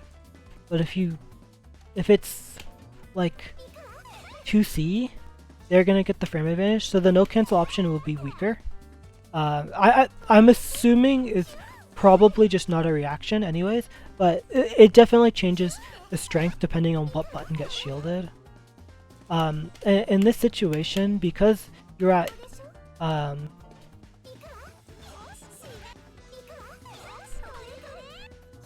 moon 100% moon gauge, shield back is not that bad, because that's what happens on shield A. Shield B is like this. You're fine. You get hit, but you're fine. And instant shield BC. You're also you can punish, honestly. You get a punish on instant shield BC. So the instant shield is not too bad. What you lose to is delay. Hard to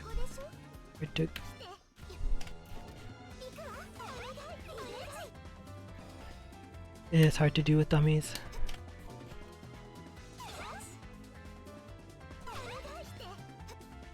Oh yeah, the delay one is the one that that is scary, as well as so here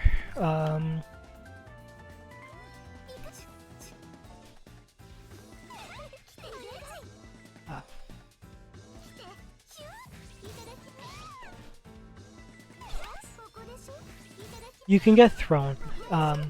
technically you can get punished by the no cancel option, but it's just hard to like, because you don't know if they're gonna be able gonna hold it or not. It's hard to do. Or I'm actually gonna do it on that side. I think that'll.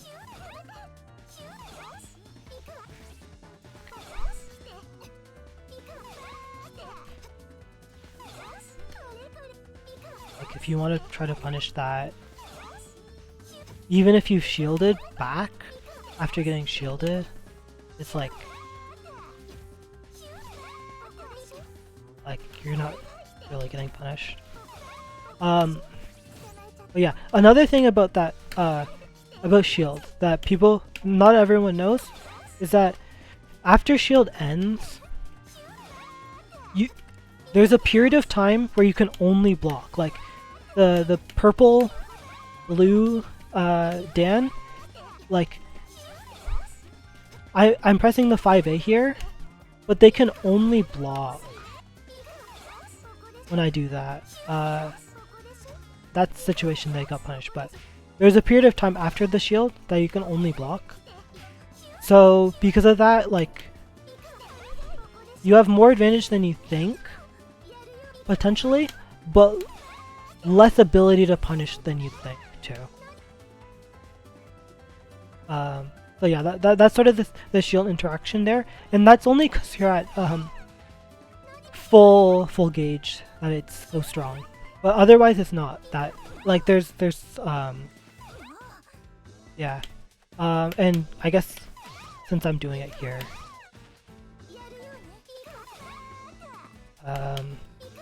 you can still get owned.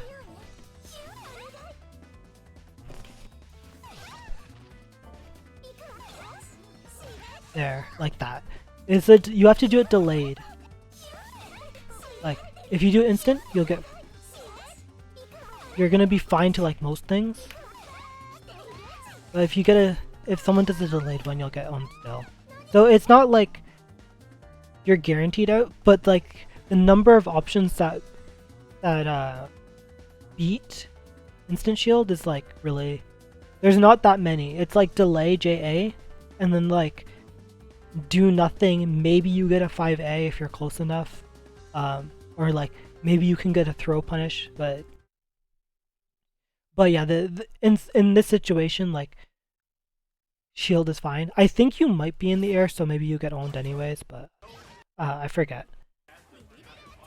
Yeah, if you're on the ground, yeah, you're just on the ground, so like most of the options are gonna get owned by shield, or at the very least to be safe. Otherwise, you can do BC.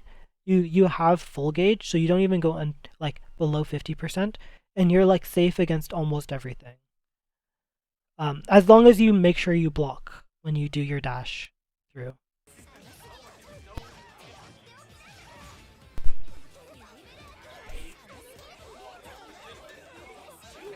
Yeah, again, the shield interaction there, like the shield back, is pretty safe. That is here. After the BC gets shielded, that one is technically punishable with the BC. And then your shield here is not that good of an option, only because like you continue the mini game, I guess. But if you block, you have advantage, I believe. It might be a little weird because you're really high up. I think you get air actions, but otherwise, I think you get advantage there.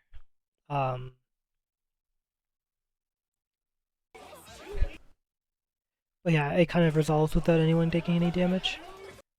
The BC, when you are shielded, is safe.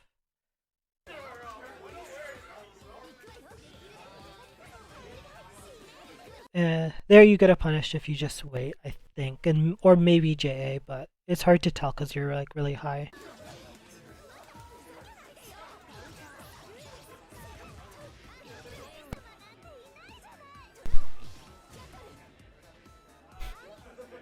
And then on Tim's side, it's mostly just like there's a lot of just viewing DP to try to catch jumps and stuff, but you're kind of not allowing for that gameplay.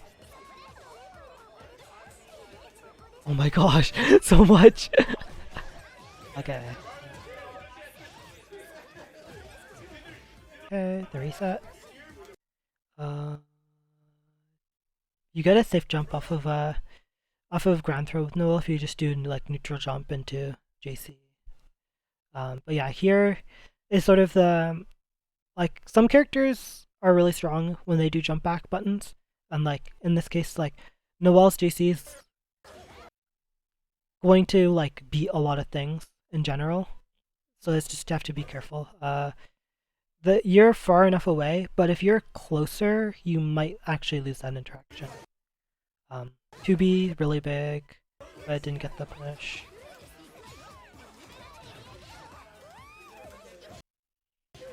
I'm very strong, air dash. Okay, in this situation right here, it's RPS. The RPS is basically, does Noel do jump air throw, catch your shield, or does Noel do 2BC and do DP? And if you shield, you get she gets owned, or if you block, whatever. You have double jump as option as well, but double jump might get caught, maybe, to 2BC. But 6BC comes out anyway, so you can just kind of hit her here, probably, maybe not. It's awkward. I'm gonna go back to that. So yeah, the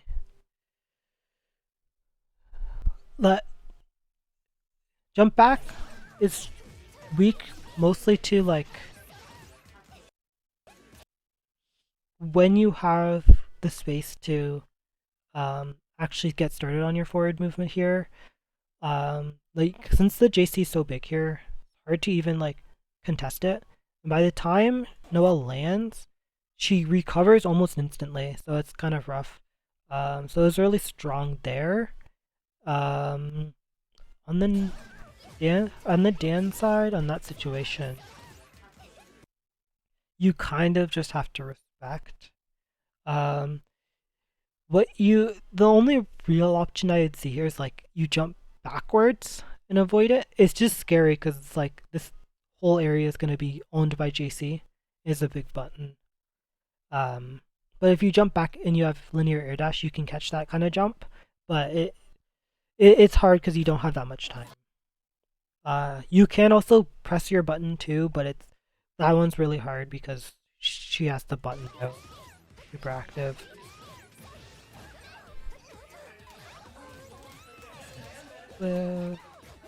Drop combo.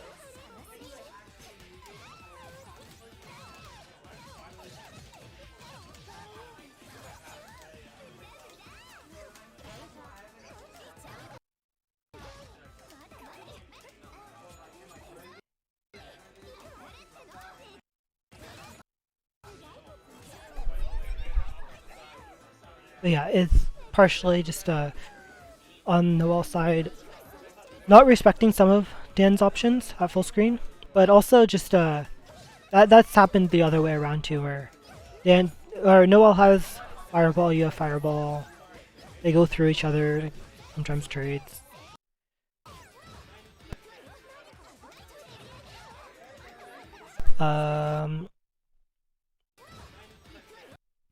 You're sort of trying to bait probably like a heat or something, but like the life on Dan's side is not very low, so heat isn't really a factor. That kind of bait is really hard to own shield because you're going above them, so if they're crit shielding here or stand shielding or whatever, it's going to be hard to hit. So that defensive option is like not really caught. You might get the backdash there with JB or whatever, but yeah, there's a lot of options in that sort of kind of situation that you're going to lose to. You beat DP maybe if it recovers low enough, but in that situation, just jumping actually on them or like meaty probably better. jump over. Oh, that's not there. Correct me if I'm wrong, I don't think that is actually air unblockable. Right? Yeah, you can block there, so you just have to be more careful in the approach that you take here. That you're just blocking more. No, Noel has to. So, like, I might be on a different... went back too far or something. Set up. Throw. Just... Just to the side. And drive it.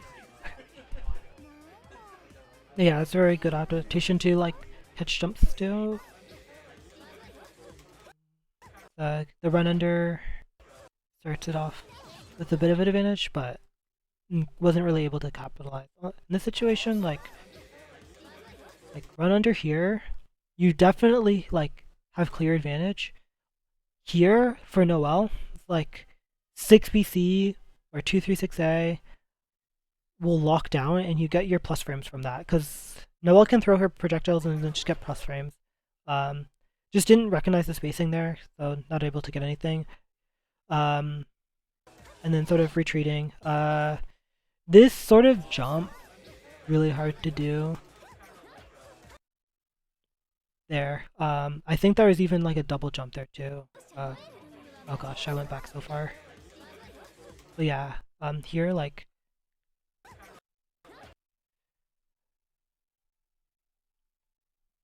single jump, double jump. If you've committed this far, you need to back off. Because you're not going to get anything here. Even if you're expecting her to be anywhere around here, anywhere on the ground here, the amount of... if she was on the ground here, for example, the amount of options she has to your one air dash at this point is so much that it's not worth it. And you probably want to drift back like charge JC. Is like the drift back charge JC or drift back JB, because you'll catch back both sides. If you're worried about her being here, because there's just going to be too much risk. And like the air dash forward is like extremely bad because you threaten nothing. You're approaching, but you're threatening nothing, and since you're threatening nothing, you're taking all of this time to go here and then go like here. It's like really bad, and it, because like Ryan can just send projectile. He has the delay one too. He can do so much from that situation. So it's just in general, if you're jumping and you've expended a lot of air options, you don't want to approach and land in front of people unless you can threaten them really hard with like threaten them from trying to press on your wake up. But yeah, it's just a bad jump there, unfortunately. This 2B probably hits. Yeah, 2B is really strong for catching like anything as an Abari button, unfortunately. So yeah, just... oh yeah. So it's just sort of offensive RPS.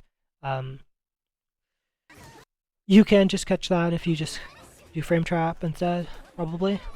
But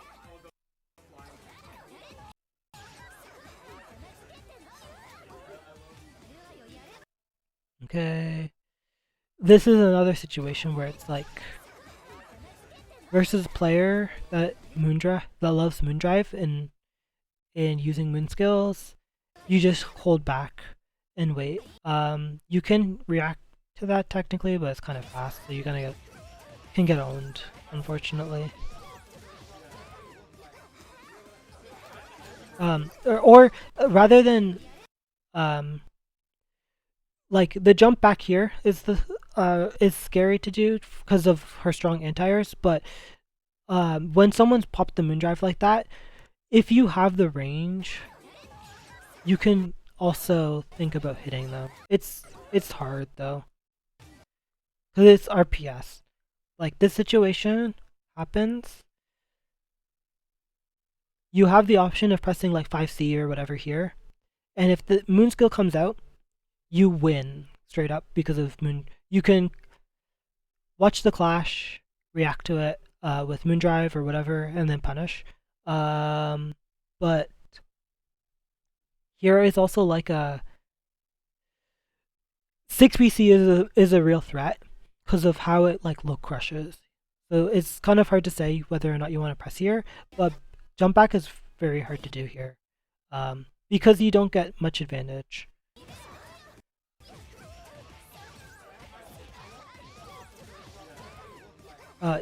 Basically, since like part of it is Dan's falling jump B is not that good as like to stop people going in front of her.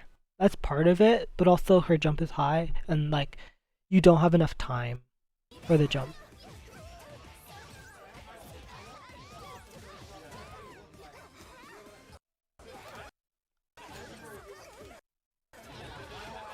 It's not active enough, I guess, too.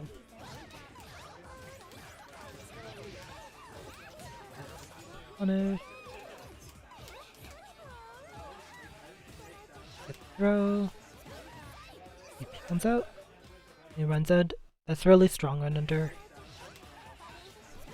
Zero just out of the corner. You could, if you really wanted to play aggressive, stop right around here with your run. As Noel, stop here. What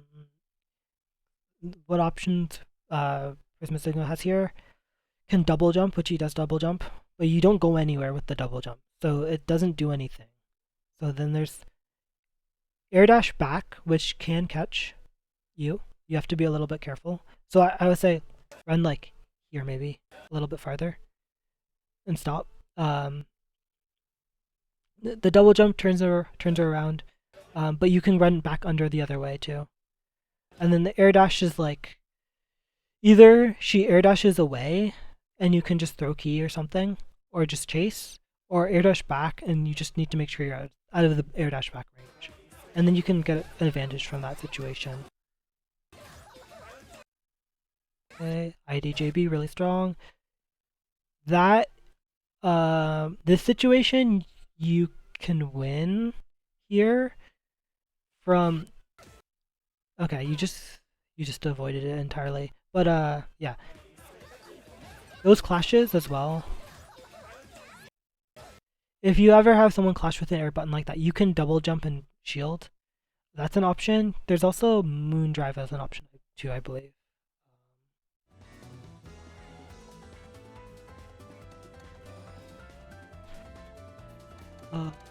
I think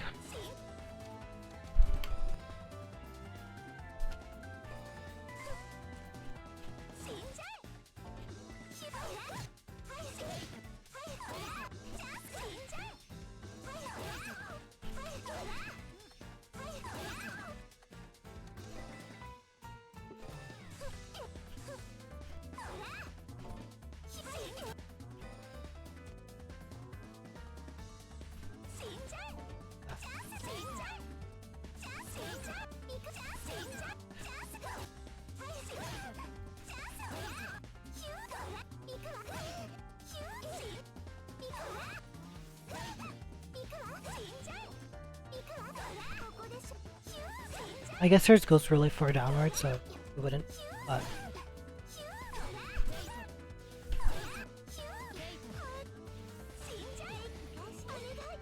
You have that as an option as well.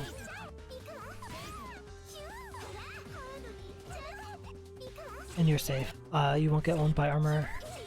But I guess in this case you were kind of safe, but because of the falling JCs, like now Tim is plus. But he's kind of out of range for 5B, unfortunately doesn't recognize it.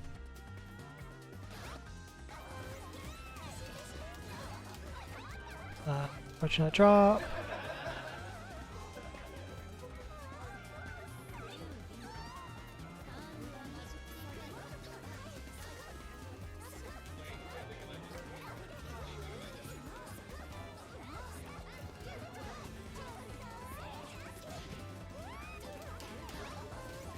Okay, and catches the landing.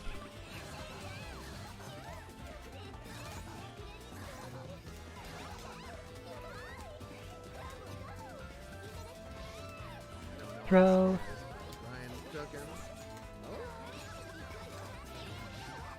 EP.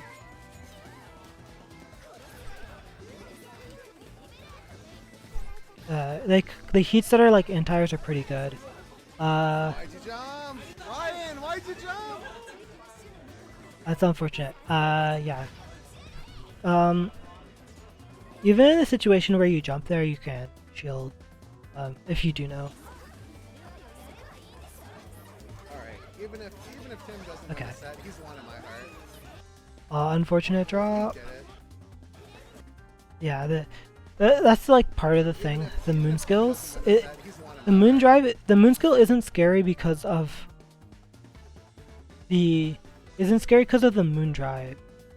Let me go back.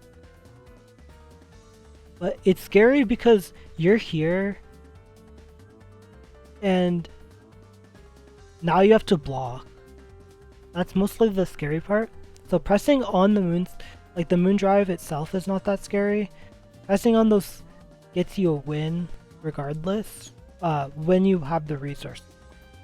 So it's, in general, like, this situation becomes really good for you. Because, like, being the first one to pop moon drive is really sus. It's unfortunate. Here you get, like Noel's moon, dance moon skills aren't as good, but kind of you can do the same thing without having the risk. But it's just rough to like commentate on just because it's like no one is really doing it in London except for like me, Ethan, Roberto, maybe Andrew. Ryan, what are you doing? Why are you giving everyone hope today? So we got another Burwa set versus Saber. I think I'm gonna do this one and then probably the Ethan one. Probably the one where he fights Tim, because I've already commented to it. I don't know much about Fate, but I feel like this is probably a relevant fight, right? I need to eat soon. Definitely meet up in Suki Demon. Okay. Yeah. Oh wait, I'm not even streaming the right thing. Oh well. So yeah, okay. Roa vs Saber. Again, like I mentioned from the other Roa match, Saber extremely rushed down a character. Roa kind of a zoner. So in the round start, you want to be pressing your advantage as Saber as much as you can from the get-go, so that we don't have the situation here where now you have to deal with projectiles. It's hard because it's like part of it is just reading jumps and reading whatever. Like just if you're on the ground, you're gonna be fast enough to catch whatever air options Roa's gonna go for on that round start. And then unfortunately the JA, you just have to you have to sort of bait out some of those options too. Or scout what kind of options he's gonna go for, but yeah. Or what does not jump and instead just does projectile, so you kinda get owned. And like this is part of like a situation where it's just like you need to be super aware of like your character own stuff, because you just don't actually have as much frame advantage as you think there, unfortunately, so that's why you get 5A. And there's gonna be like more egregious examples of characters just pressing buttons there. That was extremely tame because of those 5A, I think. Okay. And spend the... Okay, here...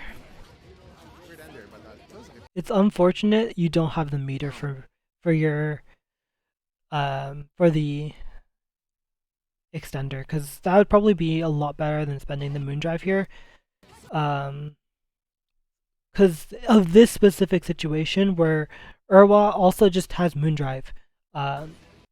So now you're in a really annoying situation for yourself, because you have to play with this RPS of like, will Urwa DP, will Urwa air throw, will Urwa shield.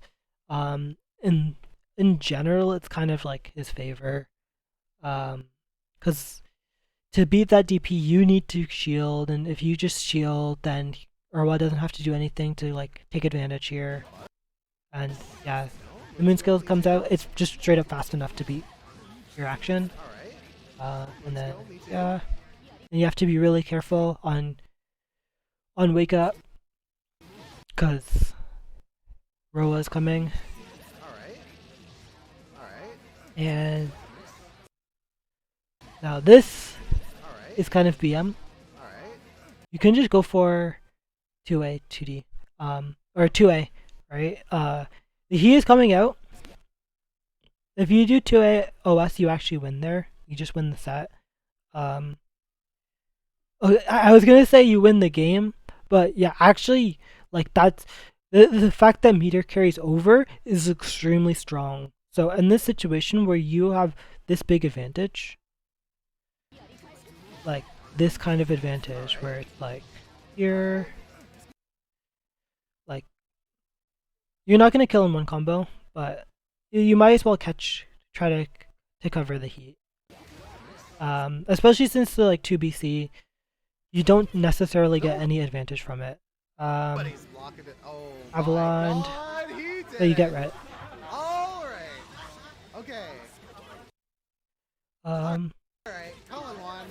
Unfortunately, got hit on wake up.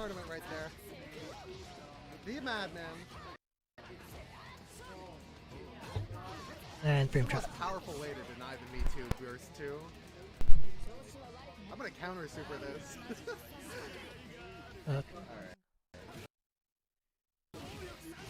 So yeah, I did say that you want to play aggressively. That can happen, but risk reward on that is not that good.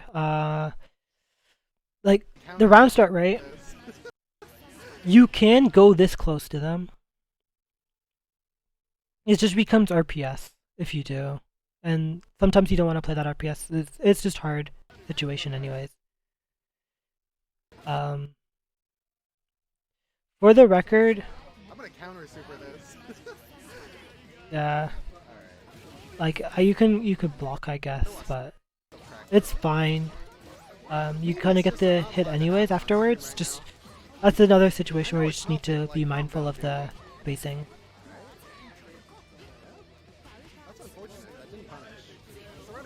And these kinds of shields are good too.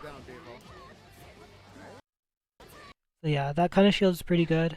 You can get something started. Unfortunately, I guess the 5A doesn't catch, but throw would work too. Unfortunate no confirm. And unfortunately no confirm on the ID, but it's okay. And a very strong shield crush. So here, from Urwa's side, he's probably thinking shield, but he doesn't actually get anything. Yeah, he's just there. You see her doing the GC. You can just shield. I forget if Roa has air DP, but yeah, just shielding's fine. Yeah, you don't have air clash frames on moon skills. It's unfortunate. And yeah,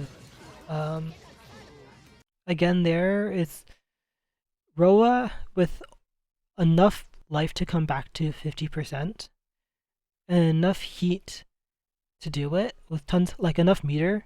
Is just this situation. It's sort of the look at the screen of what's the worst case scenario here. It's probably this happening. That's the worst case scenario. So you want to catch it. You want to beat it in any way you can. And if you're scared of some of the other options, there's lots of things to do. But yeah, there's no way you get hit in the situation. But there's lots of ways to beat heat here. So like just stand outside range or like OS it. Really strong. Because yeah, it becomes even game otherwise. But it's okay. You get the hit.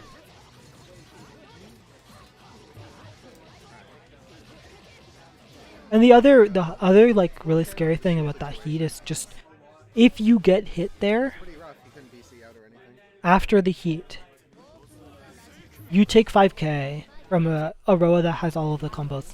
Like if I don't know if Roa knows any like all of the combos there, but you take 5k. It's bad. And Oh, that's Roa's it's hard here in this situation.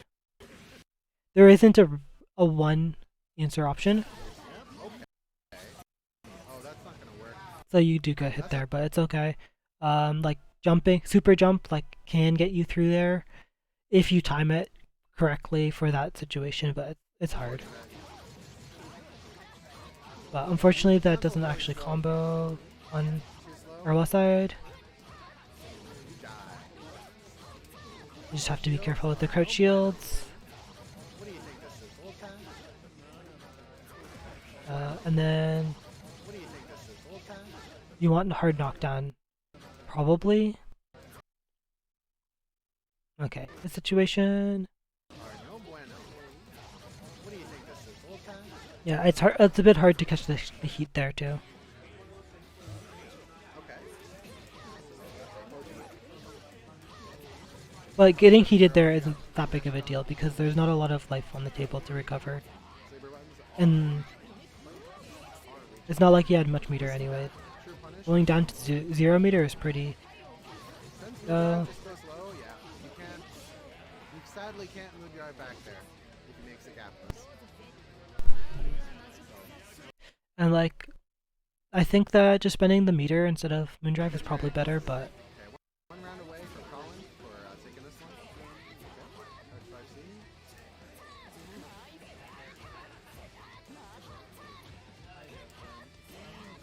There we go. He shielded right that time, but okay. So this situation is actually really good. When you have the Moon Drive advantage here, especially, shield becomes so much stronger. Because here, right, you get the shield, and on the Saber side, like going for these reactable or like that sort of stuff becomes more risky too. Low options like that, which you might want to shield on reaction. I don't know if Saber's is actually reactable, 'cause it's not actually overhead, but yeah. So Urwa's shield A, fine option, but in general, because the moon gauge is below 50% on Saber side, shield B becomes a really strong option there too.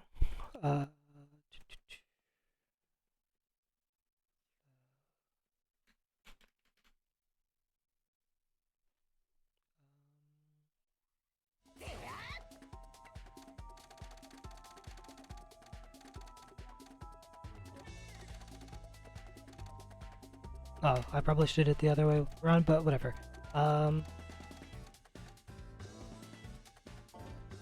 So normally, if I do shield, if I just tap it, shield B doesn't do anything to me. But you get out of the corner, which is not bad. If I just tap, you're fine. But under 50% moon, 30% moon, it counter hit. So this shield back, extremely risky now. And you don't have BC, so you just have to take it. So the other, so you're gonna be scared to do shield back, right? You just get owned here. So it becomes a true 50-50. So Urwa actually going for shield in this specific scenario is extremely strong because Saber is definitely getting 50-50.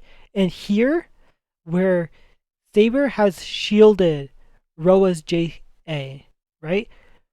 If Urwa wants to, you can BC and be safe. So he's put Saber in a 50-50 situation, and even if he gets called out for it, he can still BC right here and be safe. So it's really strong there. Unfortunately, he kind of shields back, and the shielding back here is like probably not worth it. Not the hold one anyway, right? Here, you can shield, and like I showed before, like if you just shield back, you're fine as long as you don't hold it, because you have the meter to gain. Also, it would put, even if in that situation, even if you guess wrong, and you don't hold, you just get hit, and it's just a regular hit. Saber puts herself in the corner again. So.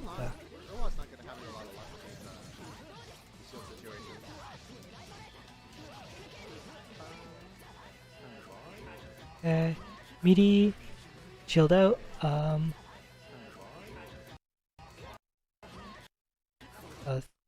Pretty good, decent shield. Or it's a good heat. It's just you don't get that much from it. But you did good out, so it's fine. Okay, that sort of situation here.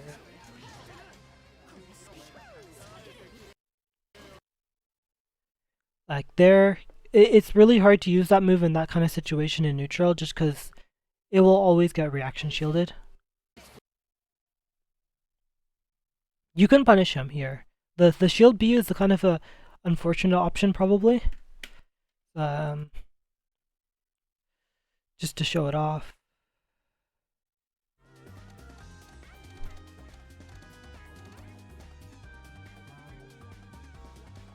Yeah, so going Saber, Roa. I think I have to do it this way. No, I did have to do it the other way. Okay.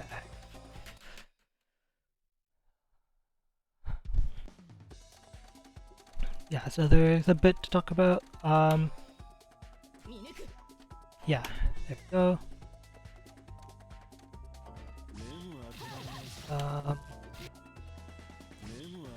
Actually, I'm dumb. I can just do this right here. So he's gonna shield it, right? At this range, you can do this to punish. So it, like Saber here is at under 50% moon gauge. Just like in, I think in the video too. It is under 50% moon gauge, so you don't have to be scared about BC, because it won't come out. It won't come out, because there's not enough. So as far as shield option go, A sucks here, or this situation. A sucks here, it's owned. So from Colin's perspective, the only good option is to shield nothing. And it's a really good option because shield nothing, after it's done, you get a moon gauge, and that's just enough to get into 50%. And it was in the video. But from your side, Urwa, if people do tend to do BC or B follow up, and you have space, like it can't, I don't think it can be like right on top of them. You don't have time. But if you have travel time, you can just punish if you just jump like that and block it. Let's hit the ground. Even if you like jump behind them too, you can sometimes get like a jump behind and you'll actually get a punish. That actually applies to a lot of situations. So if I do 2C, for example, can't do it. But if you do 2A, you can jump shield or jump punish, jump block it like that. So in the situations where like you're above 50% moon gauge, right? If you shield back, you're fine, right? You don't shield back, you can do this and punish. It makes the B follow-up extremely bad. At above 50% moon gauge, the B follow-up is super bad because you can punish it. Just like doing this if you want to. If you see that there's any sort of habit of someone doing this, you can choose when to punish. And if you don't want to choose when to punish, like if you don't want to punish it, you're fine. Anyways, you're fine. And like A version, right? Now it's my turn to play, right? I'm the one with the advantage now. Right? Now they have to play the 50-50 game and shield or not. So the tap shield option extremely strong because the A follow-up option is the best option most of the time. Because like the A follow-up option is the best option because this is still safe from Saber's perspective. This carries so much risk and it has no reward if you shield properly. You just have to tap it. If you shield properly, this has no reward. A follow-up is safe because she can BC. And BC, if you do tap shield, they die. This is a punish. The BC is actually the worst option in terms of keeping yourself safe. In terms of punishing people, it's a good option, but in terms of keeping yourself safe, it sucks. Because that punishes you. And the strongest option is delay A. The other strong option is delay A. It's really a mix-up between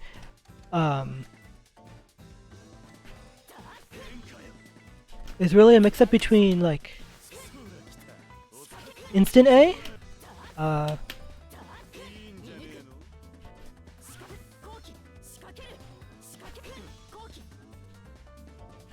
right, it's mix up between instant A or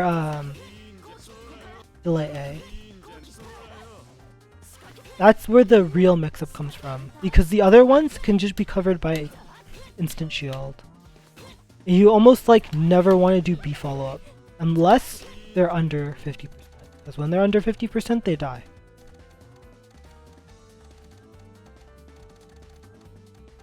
I don't know. No. And under 50% they actually die for it. But above 50%, it doesn't do anything. You get 1000 damage, which is basically nothing. It's not even a reward. The frame advantage after is like even. So like you don't even get frame advantage, you don't get to start anything. The best is if you get out of the corner, which is good. But if you're just like mid-screen, it's like that option is extremely bad. It only beats delay A, which meta-wise people don't use. Not enough to make it worth it. Like, it only beats people holding shield specifically to beat delay A, and especially in this circumstance where holding shield is an option, like, doesn't matter because you can do BC.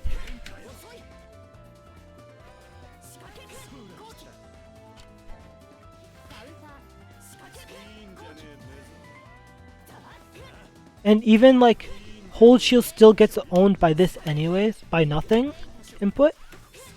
So it's whatever. Yeah, the shield B bad, unfortunately, because you can punish it. So like, yeah, back to that situation. If you know the punish on shield B there's nothing that Colin can do because shield A won't reach, and he didn't have shield BC. So you can punish, and it's not really any risk at you from your side.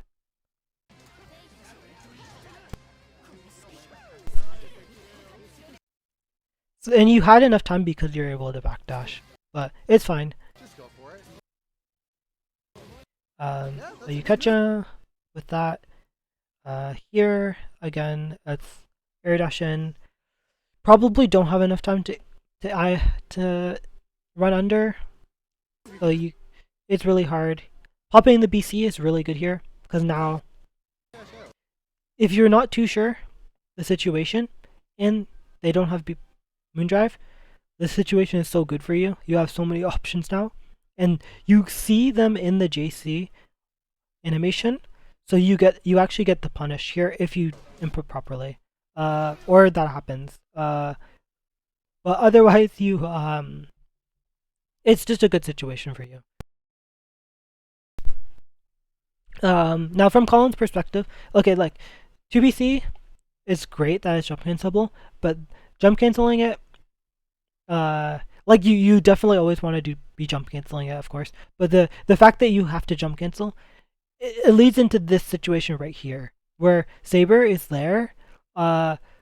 She has free real estate because your only option is air dash, so you probably get owned here, or he whiffs. But if he doesn't whiff, you get owned. And not like hard owned, but like That's a good move. You can just backdash out. like not hard owned, but like he has so many options here because you're just like landing, and he's behind you. Like he can go for like instant air dash and hit you. He can go for a throw. He can actually hit your landing because you can't hit behind you. There's a lot of stuff that can happen.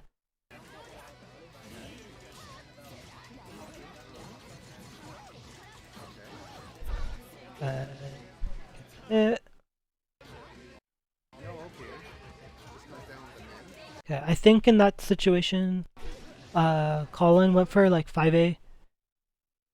I don't know. He just did 5A, 5B and didn't do anything. Probably like afraid of reversal options. You can just keep pressing if you want, I guess, from Colin's side, but I think he's just wanting you to hang yourself, kind of. Okay, there we go. Yeah, it's just a matter of like being able to react to and know the Rekka. Rekka is hard to deal with. It's hard to get to block everything. Yeah. I'm gonna move to not Ryan's next one, but probably this one. Yeah. Unless there's another Saber. Was there another Saber one? There we go. Okay. Oh, the Saber one is at the end. Maybe. Wait. Oh no, there's a Saber first Dan. We already went through so many Dan ones.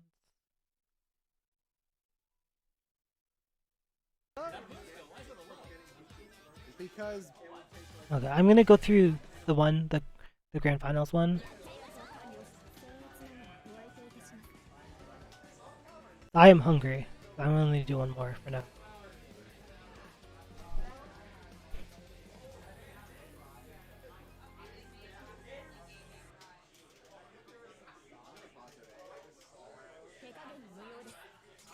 So yeah, this is sort of like a matchup. Saber, a really aggressor. Hisui, she has really strong options for keeping people out. In general, so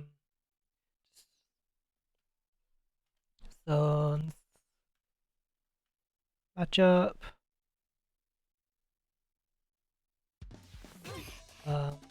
Like Saber is completely a rushdown character. Hisui has like stuff like this, really strong to stop rushdown characters basically. And like her JC is really strong as a sort of a tool to stop people running in. Like Colin wants to run and press buttons. Like Hisui has that. Like ooh. Hisui has this in general.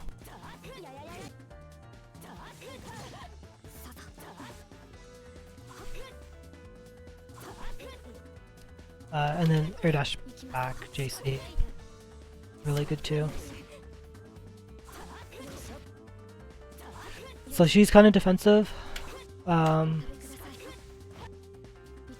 When she gets started too, there's gonna be that sort of thing going on too. Setting what Ethan likes to do a lot is set up a bunch of these stuff, then running in on her really hard. Like there's stuff on top of her, so it's really hard to hit her. That's the kind of the matchup that's going to be played in general. So Colin really wants to get in as soon as he can, generally. Because it becomes a lot harder once setups started happening. Here we catch the jump with JA. Doesn't really fully catch it. Here the air dash. See, most characters like here in this situation, you're gonna wanna wait and see what happens, or aggressively catch it. Like if you're like as a read, you could have run up and JA'd, but if you're just waiting and seeing, it might be a better idea. Because once you get to this position, this is where you can leverage your options. Because now she's in the air, she has to give up. She has to choose something. And there's a lot of threats that are sort of missing now. Like this situation, you're a threat of like dive kick and stuff. This situation, there's not any threat from your side. You can run forward and you're fine. So running forward here, like if she moves forward, you're fine. If she moves back, you're probably fine. So JC, yeah. But it's sort of like a situation where you have to react really quickly. Because yeah, that air dash is really fast.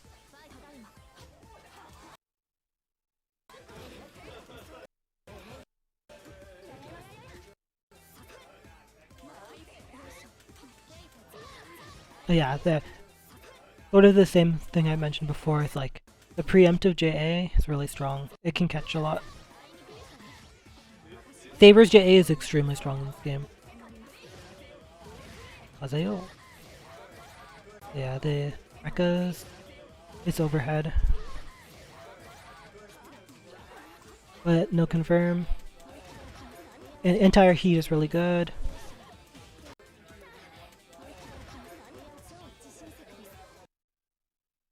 So this situation, like Saber is stuck in the corner. She doesn't really have anywhere to go. She can run forward, but like there's the bento, so like really strong play is just to just go in with the button. It's really hard to anti-air her. From Colin's side, like you can react and shield, but like you don't get anything really. It's really hard to get something. Oh yeah, take care, Awa. It's really hard to get anything because BC is gonna land you into Dust Cloud or Cake, so yeah, you gotta get checkmated there.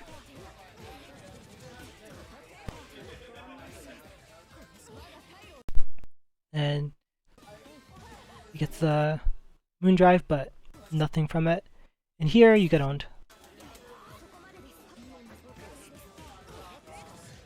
The Moon skills are not too good, unfortunately.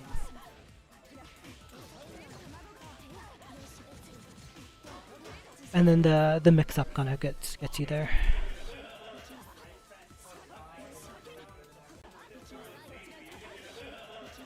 So the jump here, it's really hard to catch the backdash.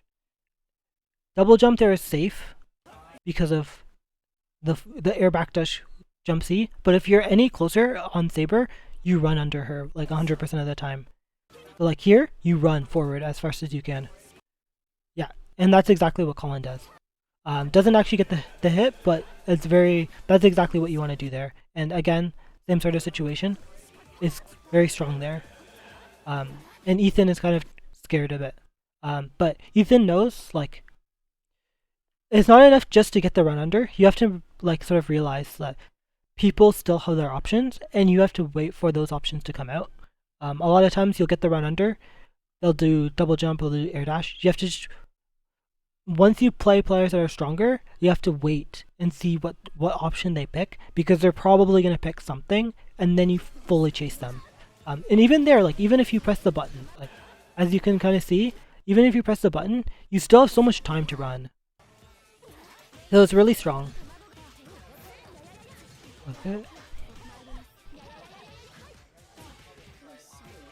And nice blocks. And you can get started on the mix-up gaming.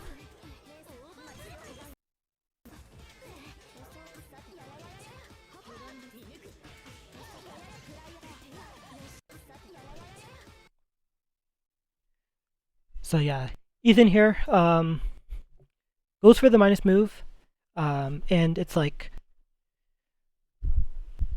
just gonna shield. So it's really strong.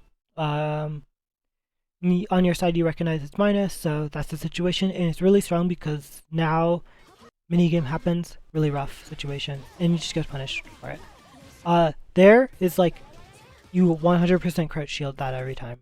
You never want to stand shield it.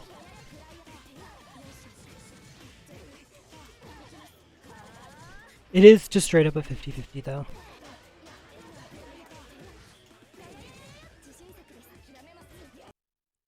And then, yeah, right here, because you block the bento, right? You block the bento, it causes the guard cancel heat instead of the regular heat, and it's just reactable.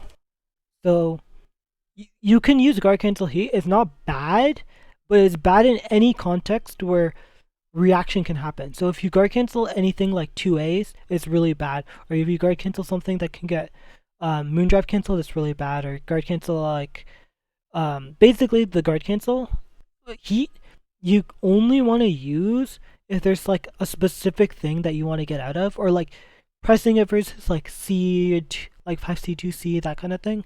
That'll get you out. But if you're not doing it there, it's really rough, and it's kind of like a bait here, because here, right,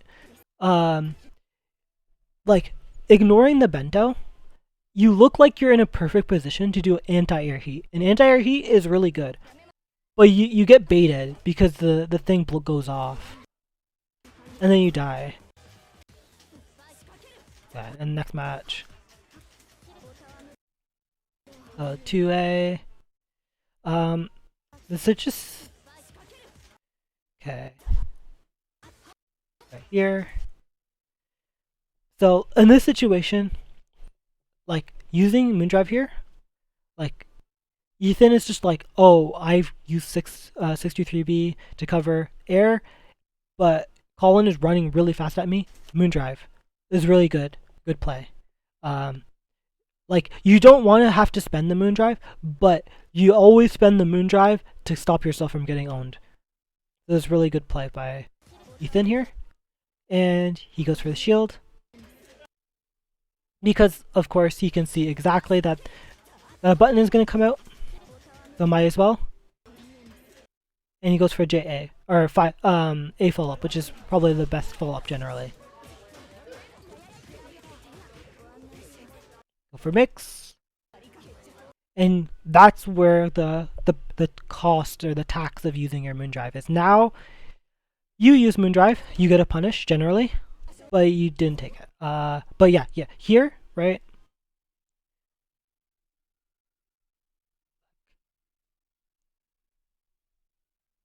You Moondrive, you get a punish on that 2A. You just punish it.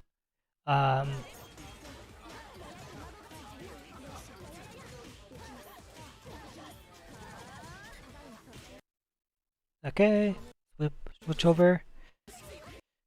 Mix up. It's reactable. There's nothing to react to in this game, so it's reactable too. Except for the things that are you do have to react to. And then... okay, now... that's unfortunate for Ethan because he had the read.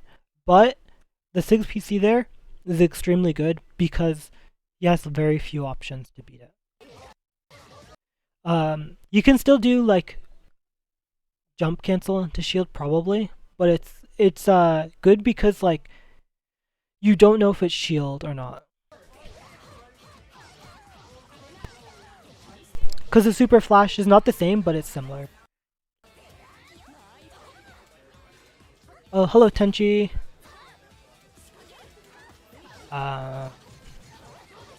Yeah.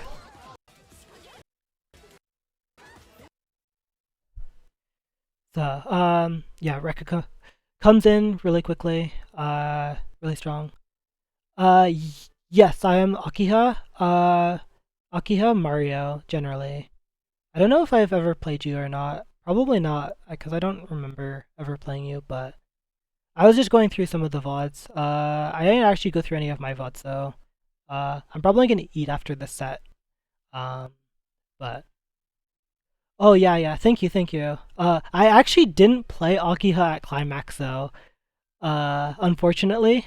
I actually played only Mario. Like at Climax, right? Um, I was just trying to do a lot of cross-up break setup, and I was just dropping combos. I think it was partially like nerves and stuff, but like my Akiha was just not clean that day. So like I was just like, okay, I'm just gonna play Mario. And generally like Mario versus like Shiki. Uh, I prefer Akiha a little bit on that matchup, but it's yeah. I was just not on point that day, and the Mario stuff I was playing with was a lot more simple. So I was just like, yeah, I'm just gonna play Mario. Um, that's half of it, but the other half of it is I'm kind of dual maining, where I play Mario for like Wark, Vlov, Roa, all those zoner matchups. Not that I think like Akia is not like viable or anything. It's just like Mario just can. He has a lot of anti-zoning tools. So like, I don't know. It like I had to fight like Masoma. I had to fight um School Bus as well. So it's like, yeah.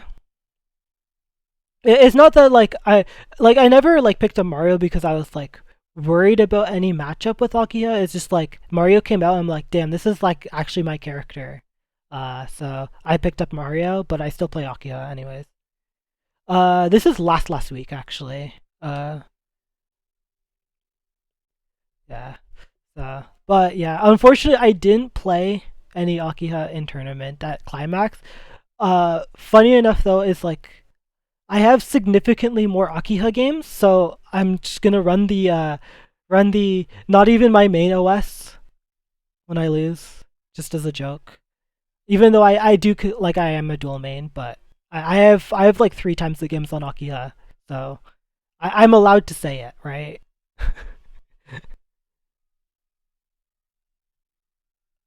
But yeah, yeah. So yeah, as far as this match goes, yeah, yeah, 5K games, yeah.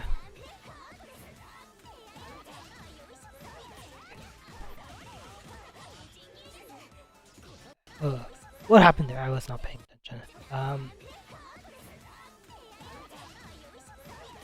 Oh yeah, it is just sort of. It always comes out on whiff there.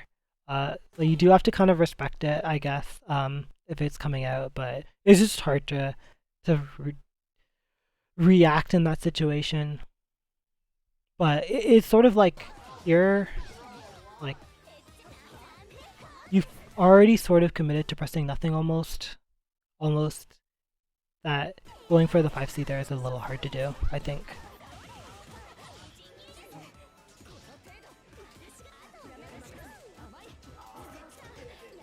FC, set up bento. I actually don't know how much CC can get away with that. I guess you're just fine with CC. So yeah, jump back. It's scary, but didn't react to the jump. Again, another jump. But yeah, this is a really scary jump, but it ended up being fine. And in this situation, like I guess, oh no, it's just gonna like, oh, this is one of our local sabers. This Supermanbuns. Our locals, really small. So I wouldn't say like everyone's like super high level or anything, but yeah, just one of our local sabers. I'm just commentating over some of our like local weekly matches. Just so hopefully like some people get some like extra ideas just from just talking about some of the stuff as I see it and stuff like that. Kind of highlighting some this game is like rough for new players because there's so many mechanics and there's so many like stuff that is not like super obvious. Like I don't know, like shield into whatever, shield into B is way stronger when you're above moon below 50 when they're below 50% moon gauge, and you can counter shield B with like fuzzy jump, like chicken block the JB and you get a punish. Or there's a lot of stuff, like a lot, way more than like any game I've seen. So it's like, I that's kind of why I wanted to talk about some stuff that I see that pop up. Is just yeah, there's just a lot of counterplay and stuff that's like the people who play they know, but there's a lot of, if you're trying to get into the game compared to current code especially, is like it's there's a lot of rough stuff. There's a lot of like traps, and then like some of it is a little bit like blocked by like reaction check too. Like all of the super flashes is like reaction check, so you need to be like not only know, but you also have to like be practiced in the game. That is hard. Yeah, here Ono is kind of trying to get the heat out here. I think here you don't really want to heat, just because there isn't much life to recover anyway. But you have all of the stuff on the screen to do it, so I guess it's mostly just like a bait. But yeah, in that situation, as a Saber, is like, you do have to respect there.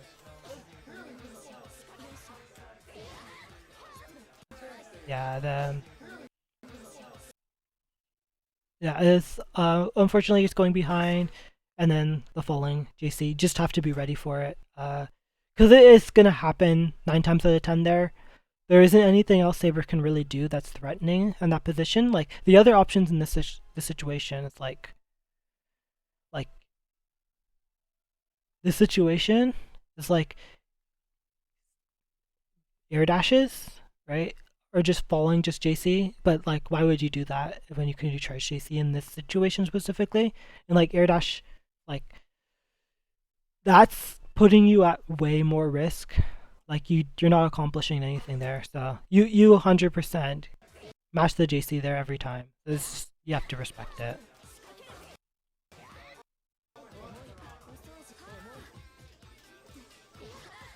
And very good 3C. Catches the air dash, but the moon drive. I think you're a bit more safe against this if you're a bit more spaced out.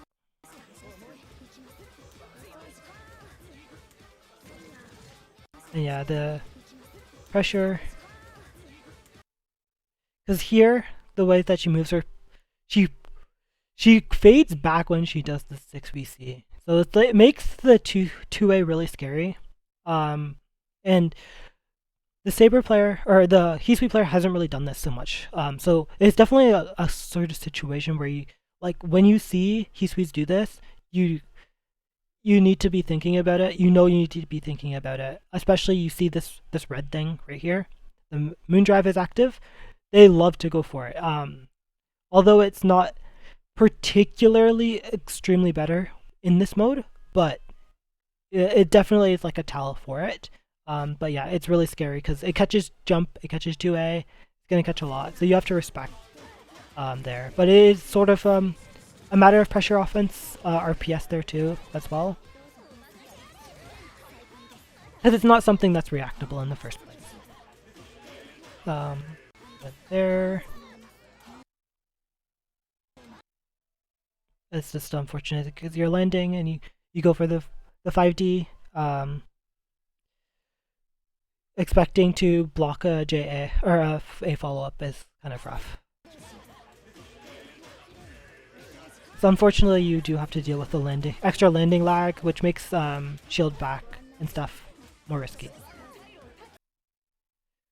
So there we go. So you have the problem, I guess, here is mostly just the situation. We use the moon drive to see what's going on. There isn't much actually going on in terms of real mix. But you do have options to get out here, I believe. Backdash is fine. But Moonskill is risky here because of that. This is unfortunate. Just need to, like, awareness of the bentos and stuff. Because Oh no, there doesn't have any obligation to do anything at that point.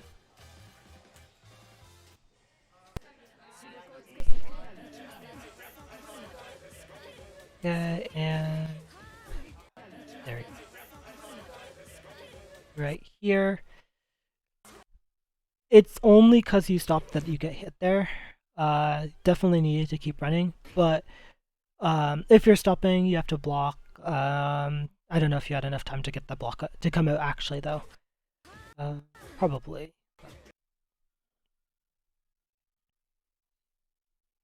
Yeah, 5C, 2A, mash out,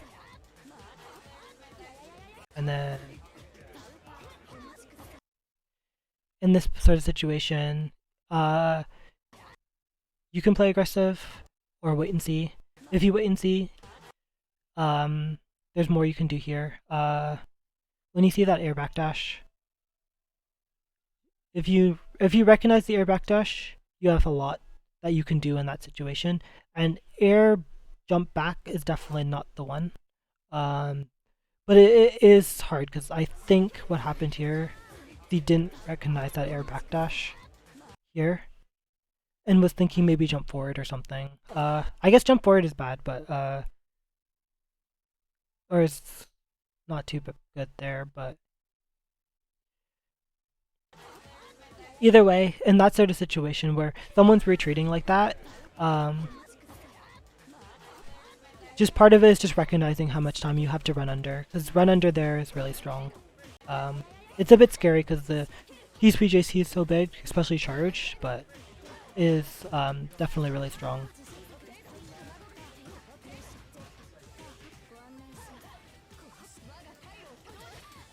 Yeah, and gets the punish there.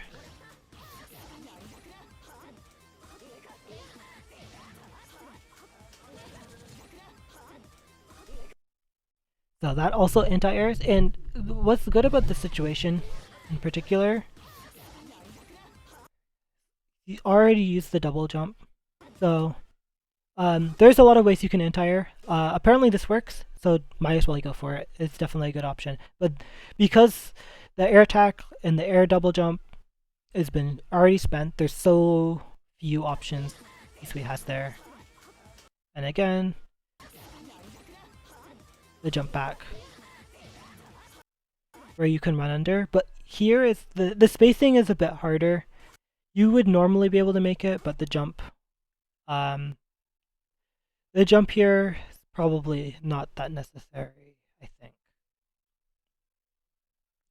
Let me see.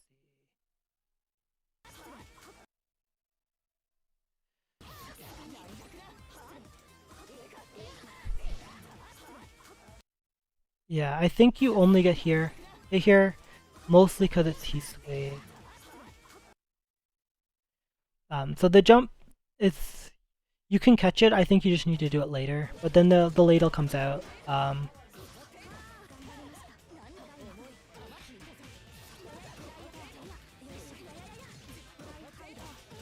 But alternatively, if there's not doing ladle there, it would be like jump back, charge JC, which you might lose there, or like jump back, like charge JC with a different character, you'd lose. And then unfortunately, you okay, so here, you're actually not on the bento, unfortunately, so it's fine.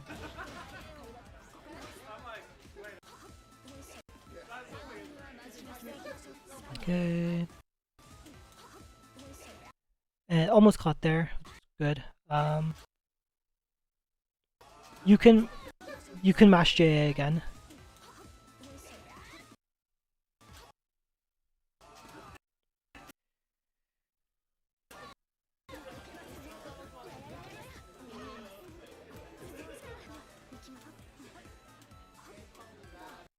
Good. 3C. Yeah, so yeah, you just have to be careful because it's sort of becoming a theme where the Hisui is doing a jump sort of thing, like double jump to get out of situations. especially after air attack. That's sort of the thing is that you're getting a lot of hits in the air, and generally a lot of people will just do a double jump. So it's like you just have to catch that double jump. You just have to be patient. It's sort of like the same idea of like if you get a run under, you don't always just punish the landing. You wait for the extra air options to come out. Okay. Sweet, going in. And then this is something you probably like never want to do just because it's always reactable.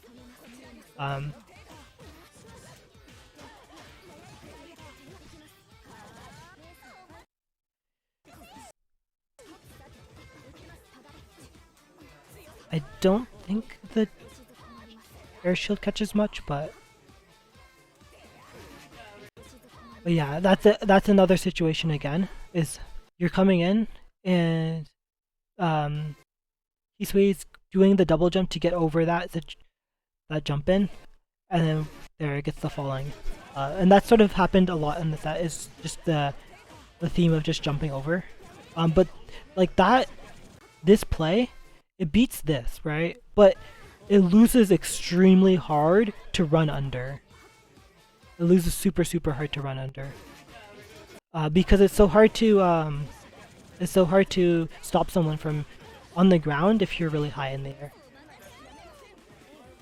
And like as Saber in this spacing, I guess not there, but like here, kind of, you have the speed to dictate that you have the ability to wait and see anything, and then mix up, throw.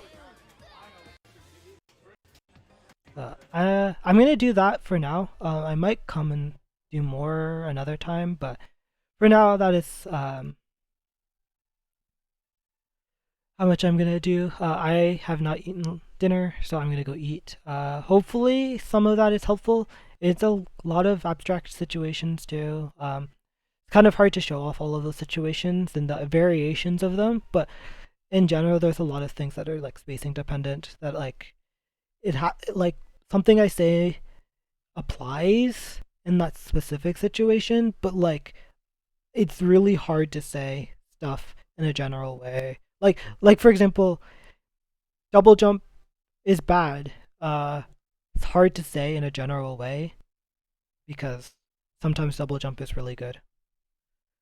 And like you can see in that last scenario, it's just like that double jump is strong and that to beat that specific option, and but like that double jump as an option of like doing it without thinking, or like doing it as an autopilot, or not to beat any specific option, or doing it while the opponent isn't actually doing anything is extremely bad.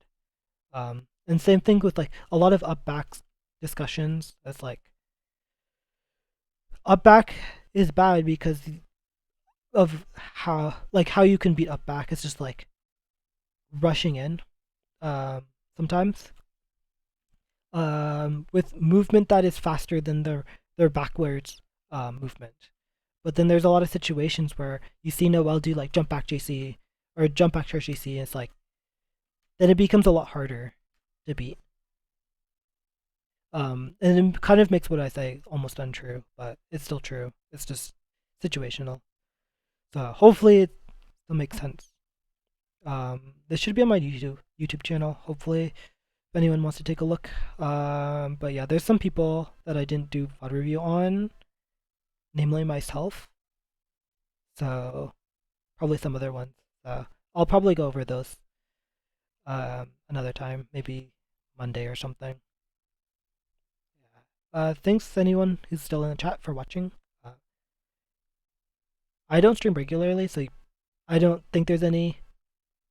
Nick, I actually did not. I don't think you were here this week, or if you were, you weren't on stream because I didn't do last week. I did last week, but I will do yours next time for sure, because I'll probably do the next last week's next time. I'll make sure to get yours in, but you can look at Ryan's at least. Maybe you and Ryan are like the same person. Oh yeah, I didn't do yours because you're already too OD at the game. There's no point. Like if I were to do yours, since you're so OD, I wouldn't want to share all the secrets that you have within you. I'm gonna take them for myself. Be epic. But yeah, I'll do yours next time for sure. I will definitely do it. Because I wanted to do last week's as well, and probably mine as well. Especially like having some stuff, like analyzing the match that I had with Ethan's probably pretty good too. That one I know like Ethan's struggling a bit, and that like versus my Mario and versus the Yakuza too, kind of rough. But yeah, I will stop the stream and hopefully I can get this on YouTube. I think it should be